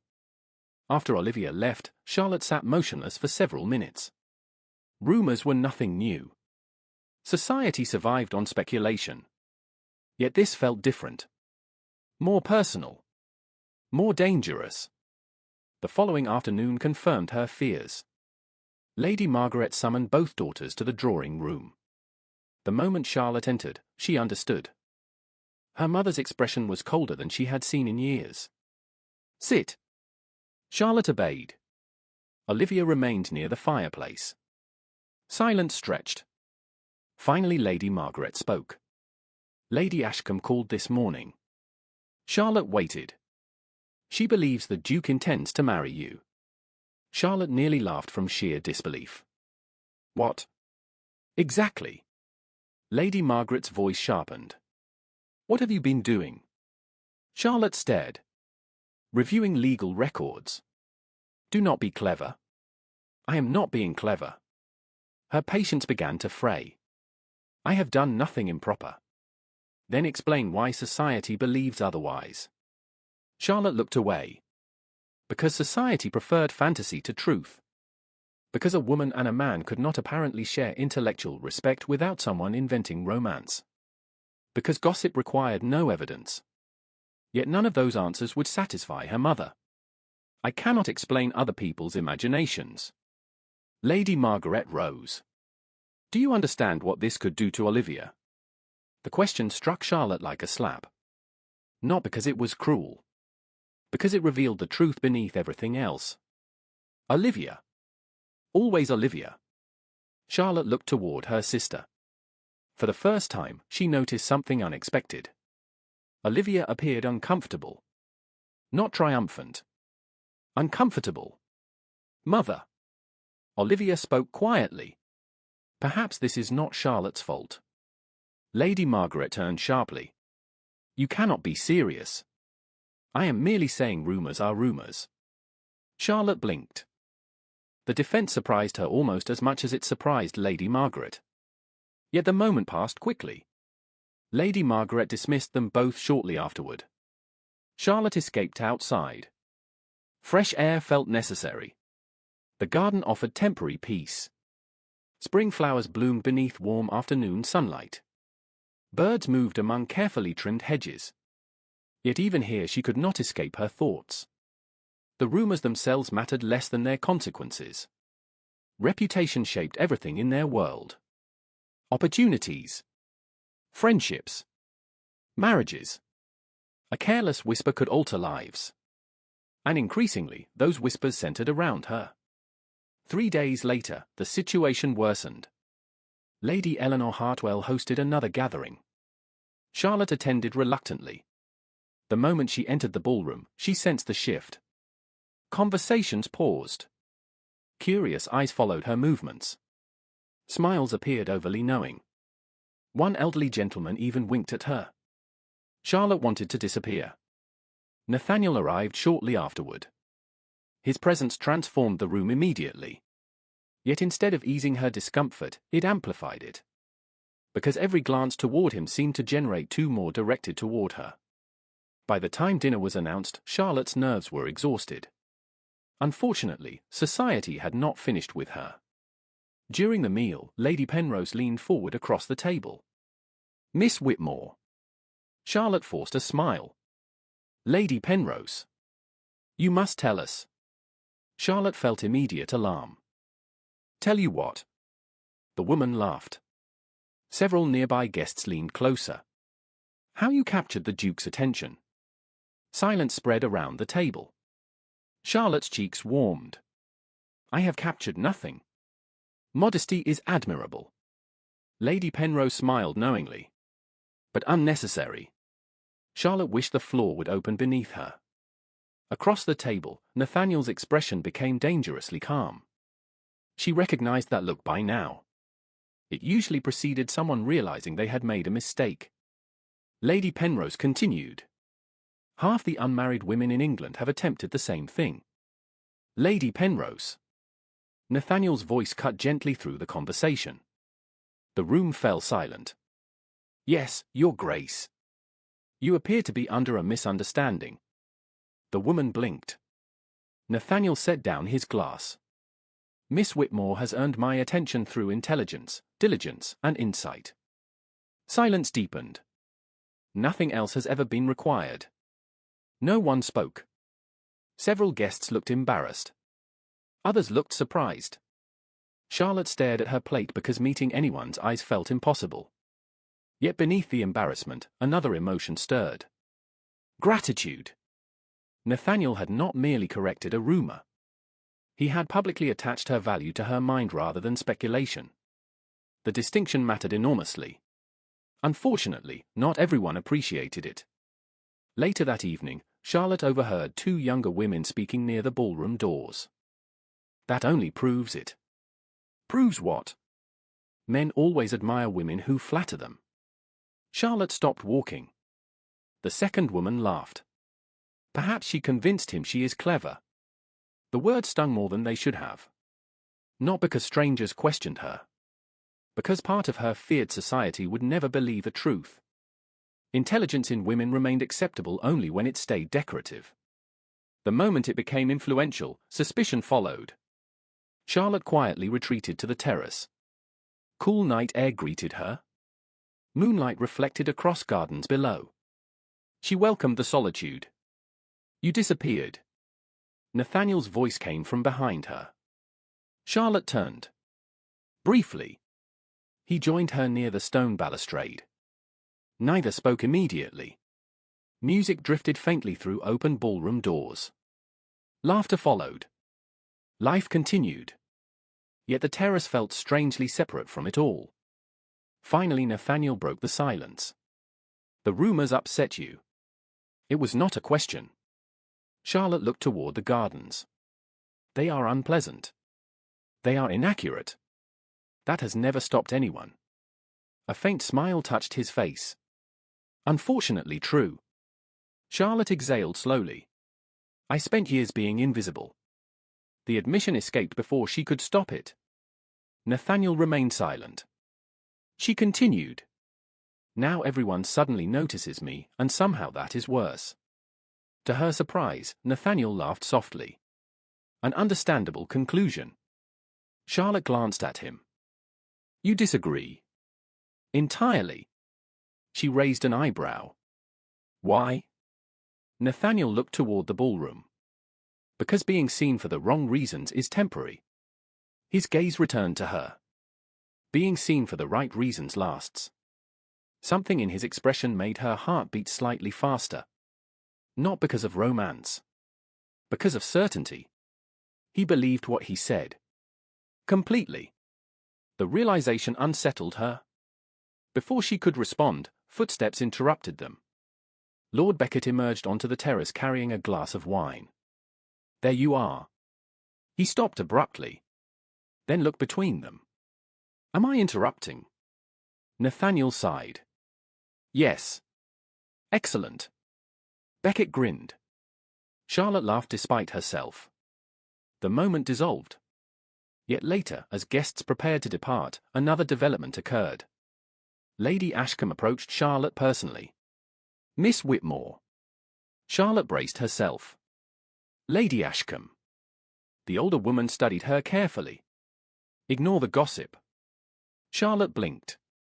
The advice surprised her. Lady Ashcombe smiled. People fear what they do not understand. She glanced briefly toward Nathaniel across the room. And society understands women like you far less than it should.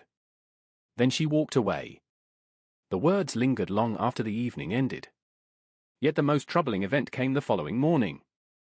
A newspaper rested beside her breakfast plate. Charlotte normally ignored society columns.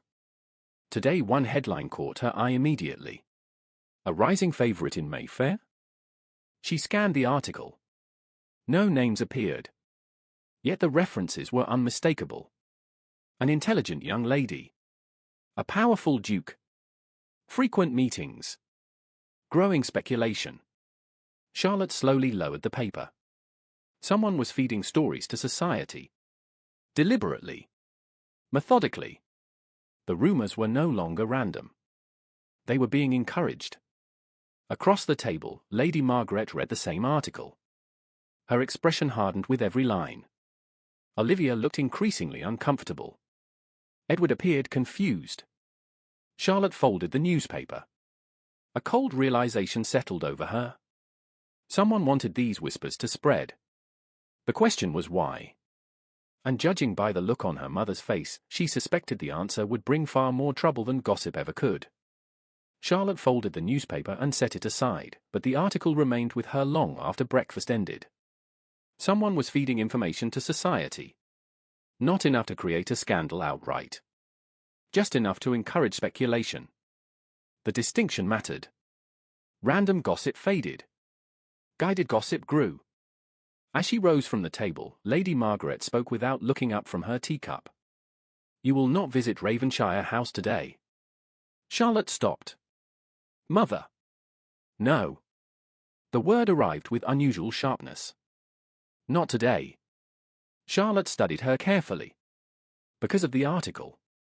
Lady Margaret finally lifted her gaze. "Because people are watching. They have been watching for weeks. And now they are writing." Silence settled between them. Edward looked uncomfortable. Olivia stared at her plate. No one seemed eager to continue the discussion. Charlotte understood why. Reputation had become the new battlefield. Yet as she left the room, another thought troubled her more. The article contained details few people should have known. References to meetings. Mentions of inheritance reviews. Descriptions of events that occurred behind closed doors. Someone with access to information was talking. The realization followed her throughout the day. Shortly after noon, a note arrived from Nathaniel. The message was brief. "Miss Whitmore, an urgent matter has arisen regarding several trust records. I would appreciate your assistance. Nathaniel Ashcroft." Charlotte stared at the note. Then toward the drawing room where her mother sat receiving visitors. She hesitated only briefly. Whatever was happening had become larger than gossip. An hour later, she entered the library at Ravenshire House. Nathaniel stood near the long table surrounded by documents. Lord Beckett occupied another chair. Several folders lay open before them. The atmosphere felt noticeably different from previous meetings. More serious. More urgent. Nathaniel looked up immediately. "Thank you for coming." Charlotte removed her gloves. "What happened?" Beckett answered first. "We found another inconsistency." Charlotte approached the table. "Another forged signature." Nathaniel shook his head. "Worse." He handed her a document. Charlotte examined it carefully. At first glance nothing appeared unusual. Then she noticed a date. Her eyes narrowed. This amendment was filed after the authorization letter. Exactly. Nathaniel folded his arms. Which should have been impossible. Charlotte reviewed both documents again. The sequence made no sense. One paper referenced authority granted by another document that technically did not yet exist. It was a small detail. Easy to miss. Yet devastating once discovered. Someone altered filing records. Beckett nodded grimly. "That is our conclusion." Charlotte felt a chill. The pattern was becoming impossible to ignore. Forged signatures. Contradictory figures. Misdated authorizations. None of it pointed toward carelessness anymore. It pointed toward intention. Nathaniel watched her carefully. There is more. He slid another folder across the table. Charlotte opened it. Her pulse quickened almost immediately. Several names appeared repeatedly throughout the records. Financial advisors. Estate consultants. Administrative reviewers. One name appeared more often than the others. Mr. Leonard Graves. Charlotte frowned. The same advisor connected to struggling families. Including yours, Beckett said quietly. Charlotte looked up. The room felt suddenly smaller. You investigated him. Nathaniel nodded. Extensively. Charlotte lowered her gaze back to the documents. A troubling possibility began forming. What did you find? Nathaniel exchanged a glance with Beckett before answering. Several estates experienced unusual financial complications shortly after accepting his recommendations. Charlotte looked stunned. How many? At least 6. Silence followed. 6 families. 6 separate financial declines. 6 opportunities for manipulation. The implications were staggering. Beckett leaned forward. The problem is proving anything. Charlotte nodded slowly. Suspicion alone accomplished little. Evidence mattered. Always evidence. They spent the next several hours reviewing records. Correspondence. Authorizations. Estate accounts. Piece by piece, a larger picture emerged. Leonard Graves rarely acted directly. Instead he advised. Suggested. Recommended. Other people signed documents. Other people approved transactions. Yet somehow the results consistently benefited the same network of associates. It was subtle. Sophisticated. Difficult to trace. Which explained why it had survived so long. Late in the afternoon, Charlotte opened a bundle of correspondence tied with faded ribbon. Most letters proved unremarkable. Then one sentence caught her attention. She froze. Nathaniel. Both men looked up. She handed him the letter. Read the 3rd paragraph. He did. Then again. His expression darkened immediately. Beckett moved closer. What is it? Nathaniel passed him the document. Charlotte watched as understanding slowly spread across his face. The letter referenced a land valuation submitted nearly 5 years earlier. One later used to justify significant financial decisions. The problem was simple. The valuation described property improvements that had not yet been built. Silence settled over the library. Finally Beckett exhaled. That is impossible. Charlotte nodded. Unless the valuation was created afterward. Nathaniel looked toward the growing collection of questionable records. Which means someone retroactively altered documentation. Another piece fell into place. Another impossible coincidence vanished. The pattern grew clearer with every hour. Yet the most surprising discovery arrived shortly before sunset. A servant entered carrying newly delivered correspondence. Nathaniel reviewed several letters while Charlotte continued organizing records. Suddenly he stopped reading. Completely. Charlotte. Something in his voice made her look up immediately. He held out a document. You need to see this. She crossed the room and accepted the paper. It was a financial report. More specifically, a report concerning Whitmore Holdings from nearly 4 years earlier. Charlotte scanned the page. Then went still. The recommendation bore Leonard Graves' signature. Beneath it appeared another name. Edward Whitmore. Her father's signature. Charlotte felt all color drain from her face. No. Nathaniel rose immediately. Charlotte. She shook her head. No. Her father had signed the recommendation. Her father had approved the transaction. Her father had trusted the advisor. Every terrible consequence that followed suddenly became more personal. More painful. Not because Edward was guilty. Because he had been vulnerable. The realization hurt in ways she had not expected. Nathaniel stepped closer. This does not prove wrongdoing on his part. Charlotte closed her eyes briefly. I know. It proves he received the same advice as the others.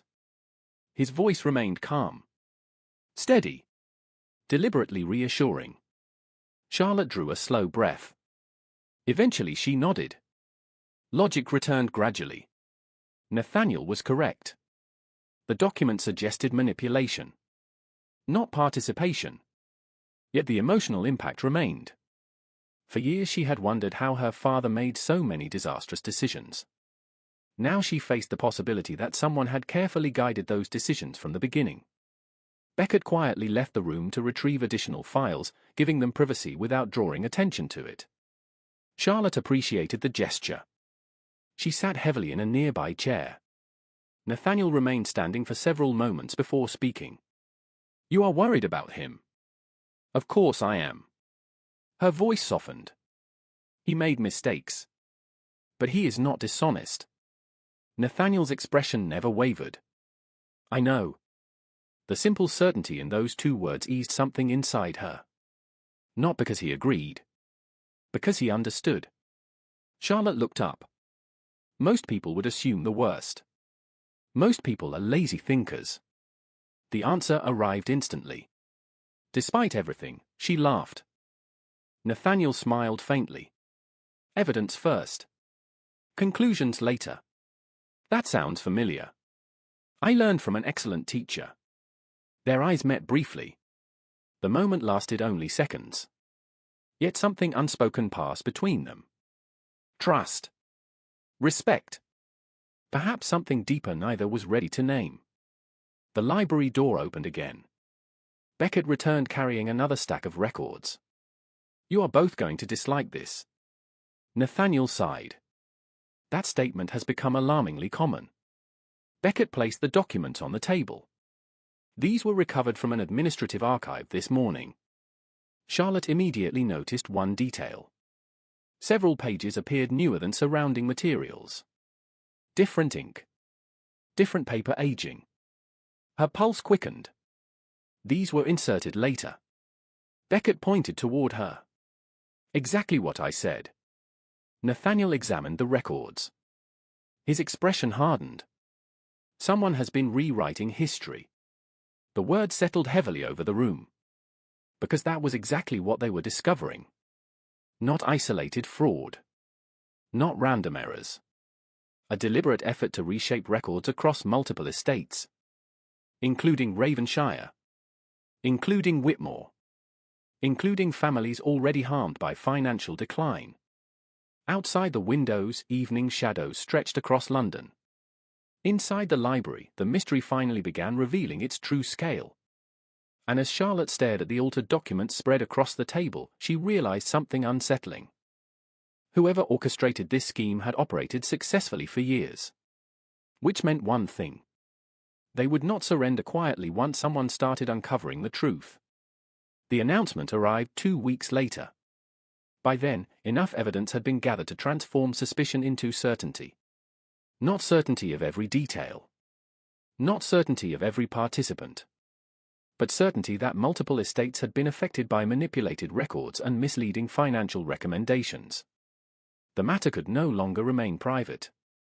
An estate arbitration hearing would be held in London under the supervision of several respected legal authorities and landholders. Representatives from the affected families would attend. So would Leonard Graves. Charlotte learned of the decision while sitting in Nathaniel's library surrounded by stacks of documents that had become painfully familiar. It is happening sooner than expected, Nathaniel said. Charlotte looked up from a ledger. Will they listen? They will listen. His expression remained calm. The question is whether they will like what they hear. Lord Beckett, seated across the table, laughed softly. Based on the evidence, I strongly suspect they will not. Charlotte closed the ledger. The moment felt unreal. Months earlier she had hidden in a small room beneath her family's roof, studying books no one knew she possessed. Now she sat at the center of an investigation involving some of England's most influential estates. Sometimes the speed of change still left her breathless. "Will my father attend?" she asked quietly. Nathaniel nodded. He insisted. Charlotte looked away. Edward Whitmore had changed noticeably since learning the truth. The shame he carried had not vanished, but it no longer seemed rooted in personal failure. Gradually he had come to understand that many of his worst decisions had been shaped by carefully crafted advice designed to benefit others.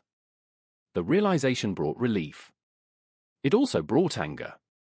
"He deserves answers," Nathaniel said. Charlotte met his gaze. "So do the others." "Yes." Silence settled briefly between them. Then Beckett slid another document across the table. "One final review before tomorrow." Nathaniel groaned. "You take great pleasure in tormenting me." "Friendship requires dedication." Charlotte laughed. The sound briefly lightened the room. Yet beneath the humor, tension remained. Tomorrow would change everything. The following morning dawned cool and clear. London appeared washed clean beneath pale sunlight. Carriages lined the street outside the arbitration hall long before proceedings began. Gentlemen arrived carrying portfolios. Solicitors exchanged quiet conversations. Estate representatives moved through the entrance with serious expressions. Charlotte stepped from her carriage and immediately felt dozens of eyes upon her. Some recognized her. Others recognized Nathaniel. A few undoubtedly recognized both. Rumors had not disappeared. If anything, public interest had intensified. Nathaniel noticed her hesitation. Nervous? Charlotte adjusted her gloves. Only rationally. A faint smile touched his face. An encouraging distinction. Together they entered the building. The hearing chamber occupied a large paneled room filled with polished wood, tall windows, and rows of seating arranged around a central table. Several respected arbitrators already occupied their positions. Representatives from affected estates sat nearby. Among them Charlotte recognized Lady Eleanor Hartwell. She smiled warmly when their eyes met. Edward Whitmore occupied another row. His expression brightened immediately upon seeing his daughter. The simple look of trust in his eyes nearly broke Charlotte's heart. Then she saw Leonard Graves. He sat near the far end of the room dressed with impeccable care. Middle-aged. Respectable. Unremarkable. The sort of man society rarely questioned because he appeared exactly as expected. Yet Charlotte had learned an important lesson. Appearances often concealed more than they revealed. Graves noticed her as well. For a brief moment their gazes met. Something cold flickered behind his polite expression. Then it vanished. The hearing began shortly afterward. Initial proceedings moved slowly. Documents were introduced. Timelines established. Financial records reviewed. Witnesses provided explanations regarding valuations, recommendations, and trust amendments. Charlotte listened carefully. Nathaniel remained composed throughout. So did Beckett. Piece by piece, evidence accumulated. The pattern emerged clearly. Repeated manipulation. Repeated misinformation. Repeated benefits flowing toward the same network of interests. Several times Graves attempted to dismiss inconsistencies as clerical mistakes. Several times documentary evidence contradicted him. Gradually the atmosphere in the room shifted. Skepticism faded. Concern replaced it. Hours passed. Then came the moment Charlotte had dreaded. One arbitrator adjusted his spectacles and looked toward Nathaniel. "Your Grace, much of this investigation appears to have originated within your estate review." Nathaniel nodded. "Correct. And who first identified the trust discrepancy that began this process?" Silence followed. Charlotte felt her pulse quicken. Nathaniel did not hesitate. "Miss Charlotte Whitmore." Instantly every head turned. The room seemed to narrow around her. One arbitrator looked surprised. Another looked curious. Graves looked annoyed. "Miss Whitmore," one gentleman repeated. Nathaniel's expression remained perfectly calm. "Yes." "The gentleman's daughter." "The same." Murmur spread through the room. Charlotte wanted nothing more than to disappear.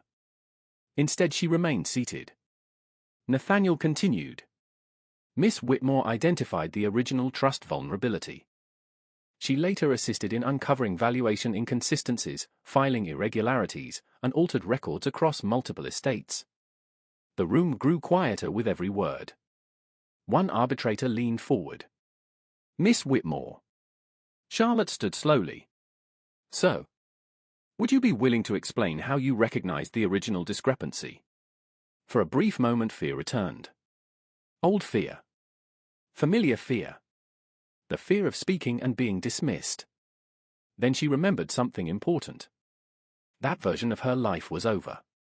Charlotte drew a steady breath. Yes, sir. She explained the clause. The inheritance risk. The precedent that revealed the flaw. As she spoke, confidence gradually replaced anxiety. Facts were safe territory. Facts did not care about social expectations. Several questions followed. She answered each carefully. Another arbitrator requested clarification regarding later discoveries. Charlotte provided it. Then another. And another. The discussion continued for nearly half an hour. By the end, no one looked surprised anymore. They looked impressed. Even more remarkable, they listened. Truly listened. When she finally resumed her seat, a quiet murmur passed through the room. Not ridicule. Respect. Graves appeared increasingly uncomfortable. The evidence continued. Additional records were introduced. Correspondence. Altered filings. Contradictory valuations. One devastating document after another. Eventually, the arbitrators requested a response from Graves himself. He rose smoothly. I regret any confusion these matters may have caused. Charlotte immediately disliked the phrase. Confusion. As though years of manipulation amounted to misunderstanding. Graves continued. However, many conclusions presented today rely upon interpretation rather than certainty. Several arbitrators exchanged looks. It was not a strong defense. Yet it remained a defense. Then Graves made a mistake. A serious one. He glanced toward Charlotte. I also question whether conclusions influenced by inexperienced observers should carry equal weight with professional judgment. Silence fell. Charlotte felt the words like a physical blow. Not because they hurt. Because they were predictable. The room remained still. Graves pressed forward.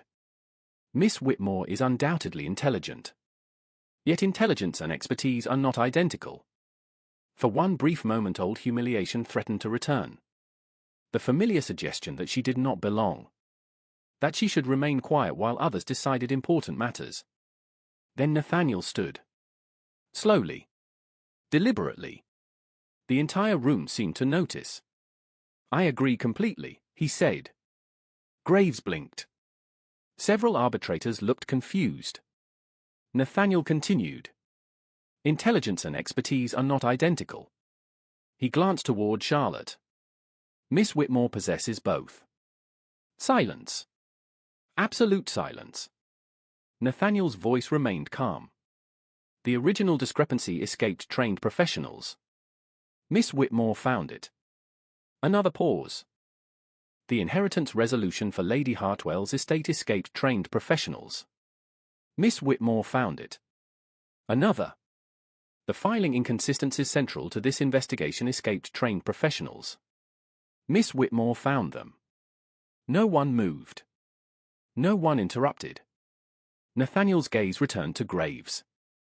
If competence is the standard, then Miss Whitmore has more than earned her place in this discussion. The room remained silent for several seconds. Then Lady Eleanor Hartwell spoke. Here, here. A few smiles appeared. One arbitrator nodded openly. Another made a note. Graves sat down without another word. Charlotte stared at the table because looking at Nathaniel felt impossible. Not after that. Not after hearing someone defend her publicly with such certainty. Hours later, as proceedings finally concluded, the outcome became clear.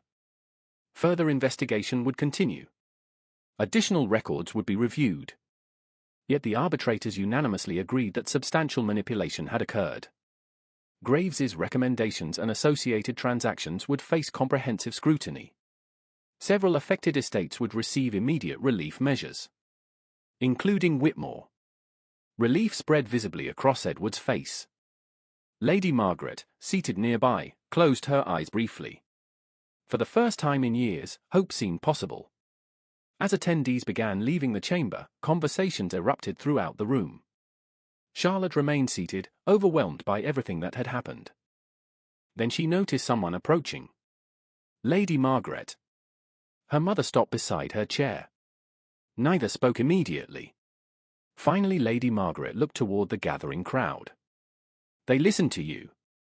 Charlotte blinked. "Yes." Another pause followed. Then came words Charlotte never expected to hear. "They should have." For a moment neither moved. The statement was small, quiet, yet it carried the weight of years.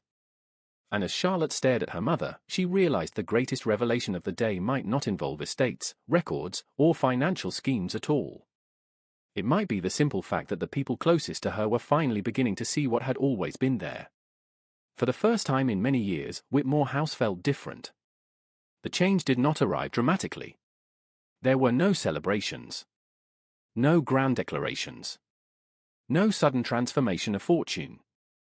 Instead, it appeared in small moments. Quiet moments. The kind that often mattered most.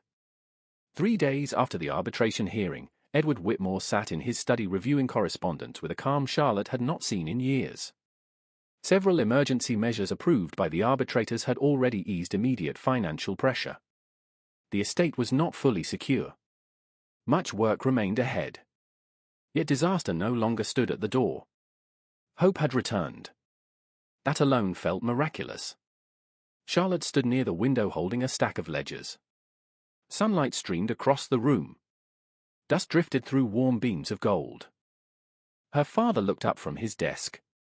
"You know," he said suddenly, "I still cannot quite believe it." Charlotte smiled. "Believe what?" Edward leaned back in his chair. "That every expert I hired overlooked problems my daughter found almost immediately." Charlotte laughed softly. "Not immediately. Close enough." His eyes warmed. "I should have listened to you years ago." The words carried no drama, no self-pity, only honesty. Yet they struck Charlotte more deeply than she expected. For years she had imagined what recognition might feel like, what validation might sound like. Now that it had finally arrived, she discovered something surprising. It was gentler than she imagined. Less triumphant. More healing. A knock sounded at the study door. Olivia entered. "Father, Lady Hartwell has arrived." Edward smiled. "Show her in." Moments later, Lady Eleanor entered carrying several documents. Her energy seemed entirely different from the exhausted woman Charlotte first met months earlier. Relief suited her remarkably well. "Miss Whitmore." She embraced Charlotte warmly before settling into a nearby chair. "I have wonderful news." Charlotte sat opposite her. "Please tell me." Lady Eleanor held up a letter. "The final review of my husband's estate has concluded." Charlotte immediately brightened. "And?" Lady Eleanor laughed. "My son's inheritance rights have been fully confirmed." Charlotte felt genuine happiness sweep through her. "That is wonderful." "It is." Lady Eleanor reached across the table and squeezed her hand. "And it would not have happened without you." Charlotte shook her head. "Many people contributed." "Yes." Lady Eleanor smiled knowingly. But only one person found the answer. Edward looked remarkably pleased by the exchange. Several months earlier he might have dismissed such praise as polite exaggeration. Not anymore. Later that afternoon, another visitor arrived. Nathaniel Ashcroft. His arrival no longer surprised Charlotte. Yet her pulse still quickened every time she heard his name announced. She disliked how easily he affected her composure. More concerning, she suspected he knew it. Nathaniel greeted Edward and Lady Eleanor before turning toward Charlotte. Miss Whitmore. Your Grace. A familiar warmth passed between them. Quiet. Unspoken. Yet impossible to ignore. Lady Eleanor noticed immediately. Judging by her expression, she found it deeply entertaining. Nathaniel carried several documents. After brief discussion regarding estate matters, the conversation shifted naturally toward ongoing reforms. Several recommendations had already been accepted by interested landowners. Improved record review procedures. Independent verification requirements. Stronger trust oversight. The practical consequences of their investigation continued expanding. Charlotte listened with satisfaction. Facts mattered. Results mattered. Helping people mattered. Yet throughout the discussion she became increasingly aware of something else. Nathaniel seemed distracted. Not worried. Distracted. As though another conversation waited beneath the current one. Eventually Lady Eleanor rose to leave. Edward excused himself shortly afterward to meet with an advisor. Suddenly Charlotte found herself alone with Nathaniel in the drawing room. Silence settled comfortably between them. Neither appeared eager to break it. Finally Nathaniel glanced toward the bookshelf. I owe you an apology. Charlotte blinked. For what? I underestimated the size of your library. She stared. Then laughed. That is your apology. A serious one. His expression remained perfectly composed. I was informed there may be over 400 volumes hidden beneath your roof. Charlotte narrowed her eyes suspiciously. Who informed you? I have sources. Lady Eleanor. Possibly. His amusement was impossible to hide. Charlotte shook her head. Traitor. The easy conversation continued. Books. History. Politics. Architecture. The subjects changed naturally. Yet beneath every exchange flowed something deeper. Familiarity. Trust. Affection. Neither named it. Neither needed to. As afternoon drifted toward evening, Nathaniel's expression gradually became more thoughtful. Finally he set aside his teacup. Charlotte. The use of her first name immediately captured her attention. He rarely employed it. Yes? For a moment he simply looked at her. Then he spoke quietly. May I ask something personal? Her heart beat faster. You may ask. Your mother. Charlotte blinked, surprised by the direction. My mother. Yes. Nathaniel folded his hands. Why did she work so hard to hide your abilities? The question lingered heavily between them. Charlotte looked toward the window. For a long moment she considered her answer. I used to believe it was because she was ashamed of me.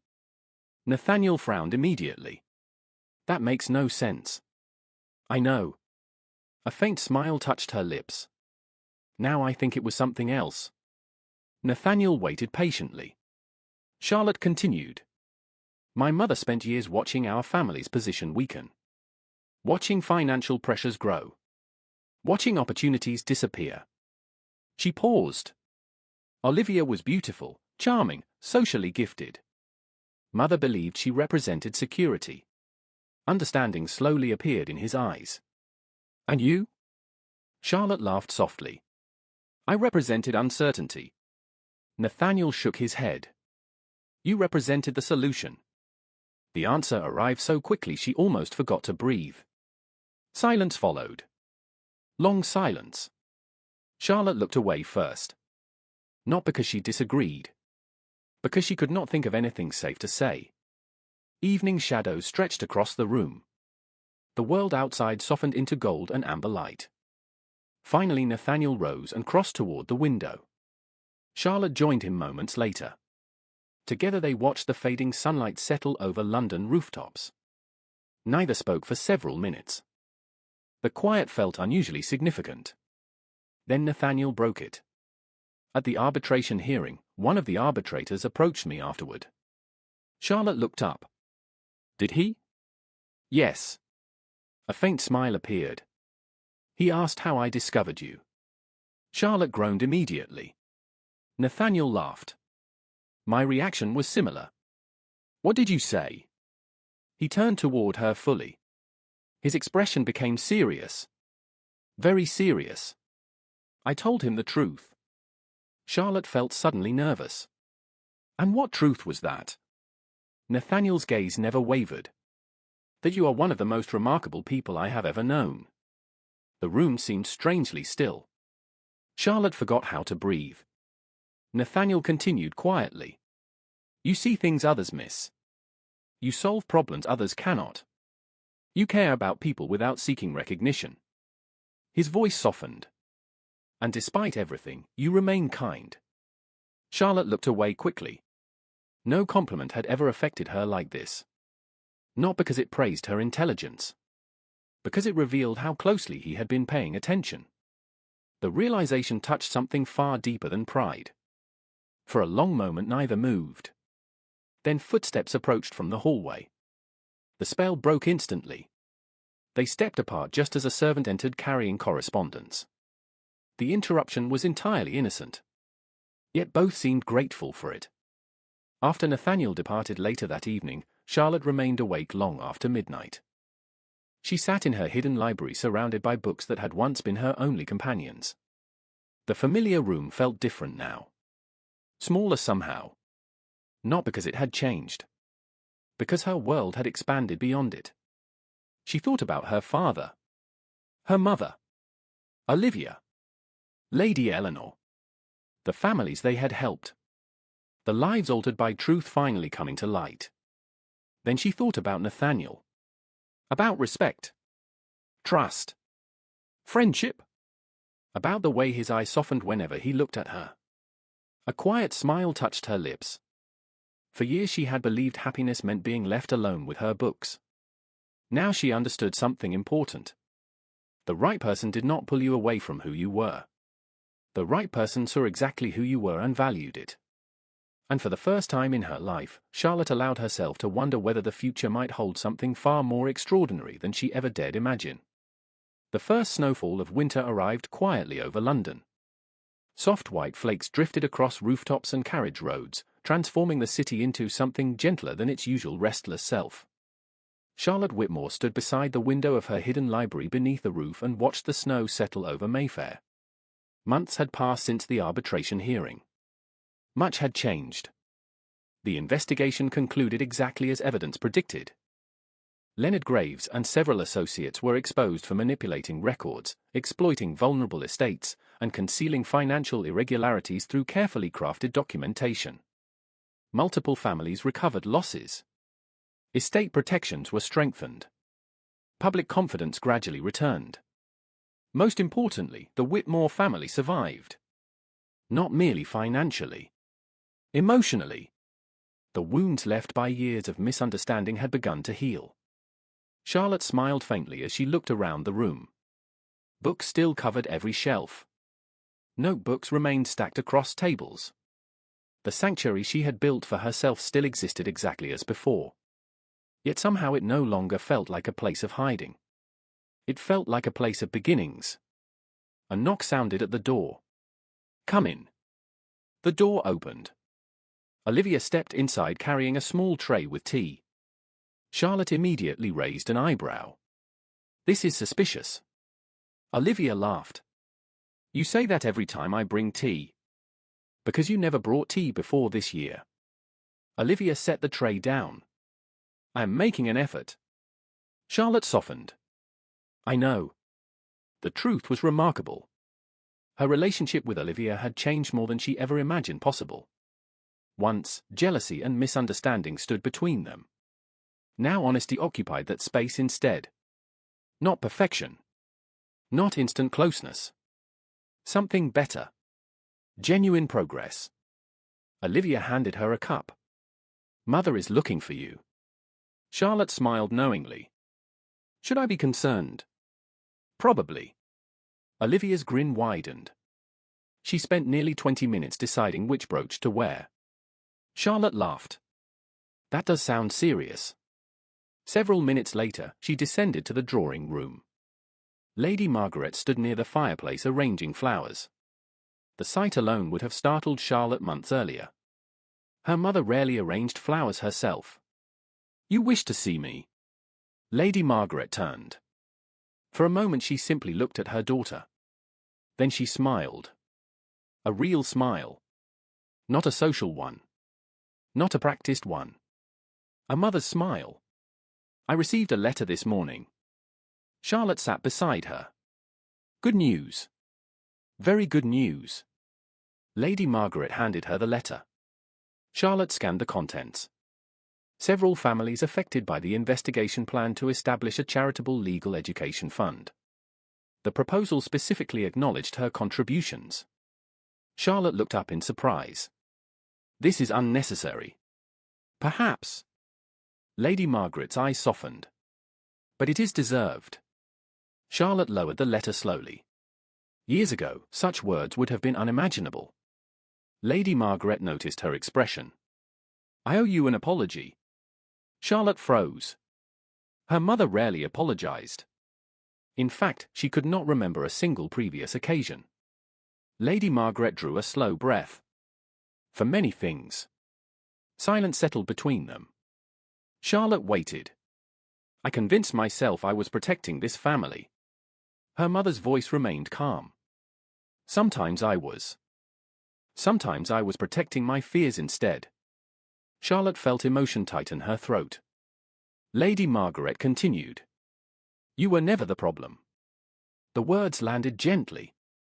Yet they carried years of pain away with them. Charlotte reached across the small table and took her mother's hand. No dramatic speeches followed. None were needed. Some wounds healed through grand gestures. Others healed through simple truth. That afternoon brought another visitor. Nathaniel Ashcroft arrived shortly before 4 o'clock. Snow still drifted beyond the windows. Servants took his coat and gloves. Moments later he entered the drawing room. Charlotte's pulse reacted exactly as it always did. She found that increasingly annoying. Nathaniel greeted the family warmly. Even Lady Margaret seemed genuinely pleased to see him now. The transformation would have been astonishing to anyone who remembered their first meetings. After tea, Lady Margaret glanced toward the window. Then toward Edward. Then toward Olivia. Charlotte immediately recognized the expression. Her family was plotting something. "I believe your father wished to discuss estate improvements," Lady Margaret announced. Edward blinked. "Did I?" "You did." Her tone left no room for disagreement.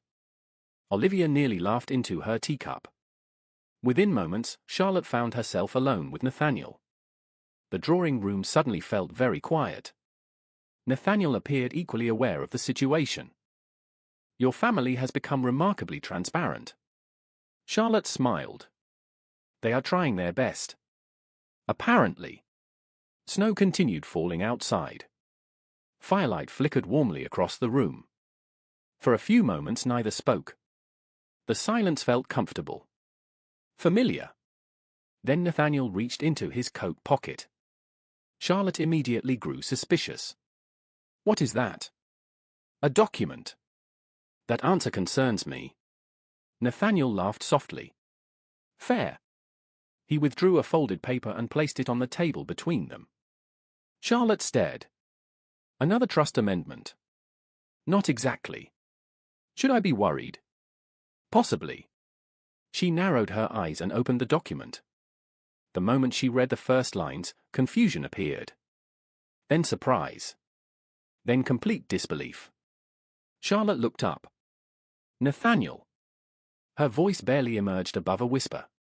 He remained very calm. Far calmer than she felt. "I know." Charlotte looked back down. It was not a legal record. Not an estate document. Not an inheritance review. It was a marriage settlement. Her heart immediately forgot every reasonable rhythm. She looked up again. Nathaniel stood and crossed toward the window. For perhaps the first time since she met him, genuine nervousness appeared in his expression. The realization somehow made the moment even more precious. "I spent weeks deciding how to do this." Charlotte could not stop smiling despite her shock. "And naturally you chose paperwork." Nathaniel looked almost offended. It seemed appropriate. Charlotte laughed. He smiled in relief. Then his expression softened. Completely. The first time we met, I was told you could barely read. Charlotte's eyes widened. Nathaniel continued. A few days later, you corrected a legal document that several professionals approved. He shook his head gently. That should have been my first warning. Charlotte felt tears threaten unexpectedly. Warning. That I was about to admire someone far beyond my ability to resist. Silence followed. Nathaniel stepped closer. Charlotte, you changed my life. Her breath caught. He continued. You challenged me. Helped me. Made me see things differently. His gaze never left hers. You are the finest person I know. The room blurred slightly. Charlotte realized tears had finally escaped. Nathaniel smiled softly.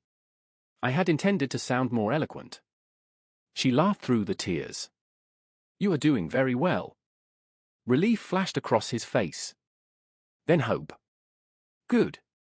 He took her hand carefully. Because I would like to spend the rest of my life proving how serious I am. Charlotte looked at him. Truly looked at him. The man who listened when others dismissed her. The man who respected her mind before he ever loved her. The man who never asked her to become less than she was. The answer had existed for months. Perhaps longer. Yes.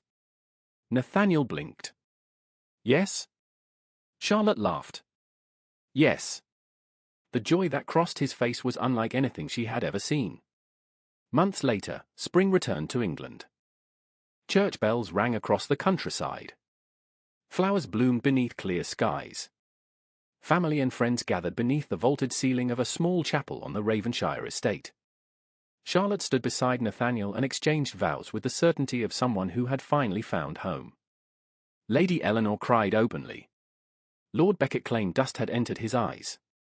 No one believed him. Edward Whitmore looked prouder than any father in England. Olivia smiled through tears. Even Lady Margaret abandoned dignity long enough to weep quietly into a handkerchief. After the ceremony, celebrations continued across the estate. Laughter filled gardens. Music drifted through open windows.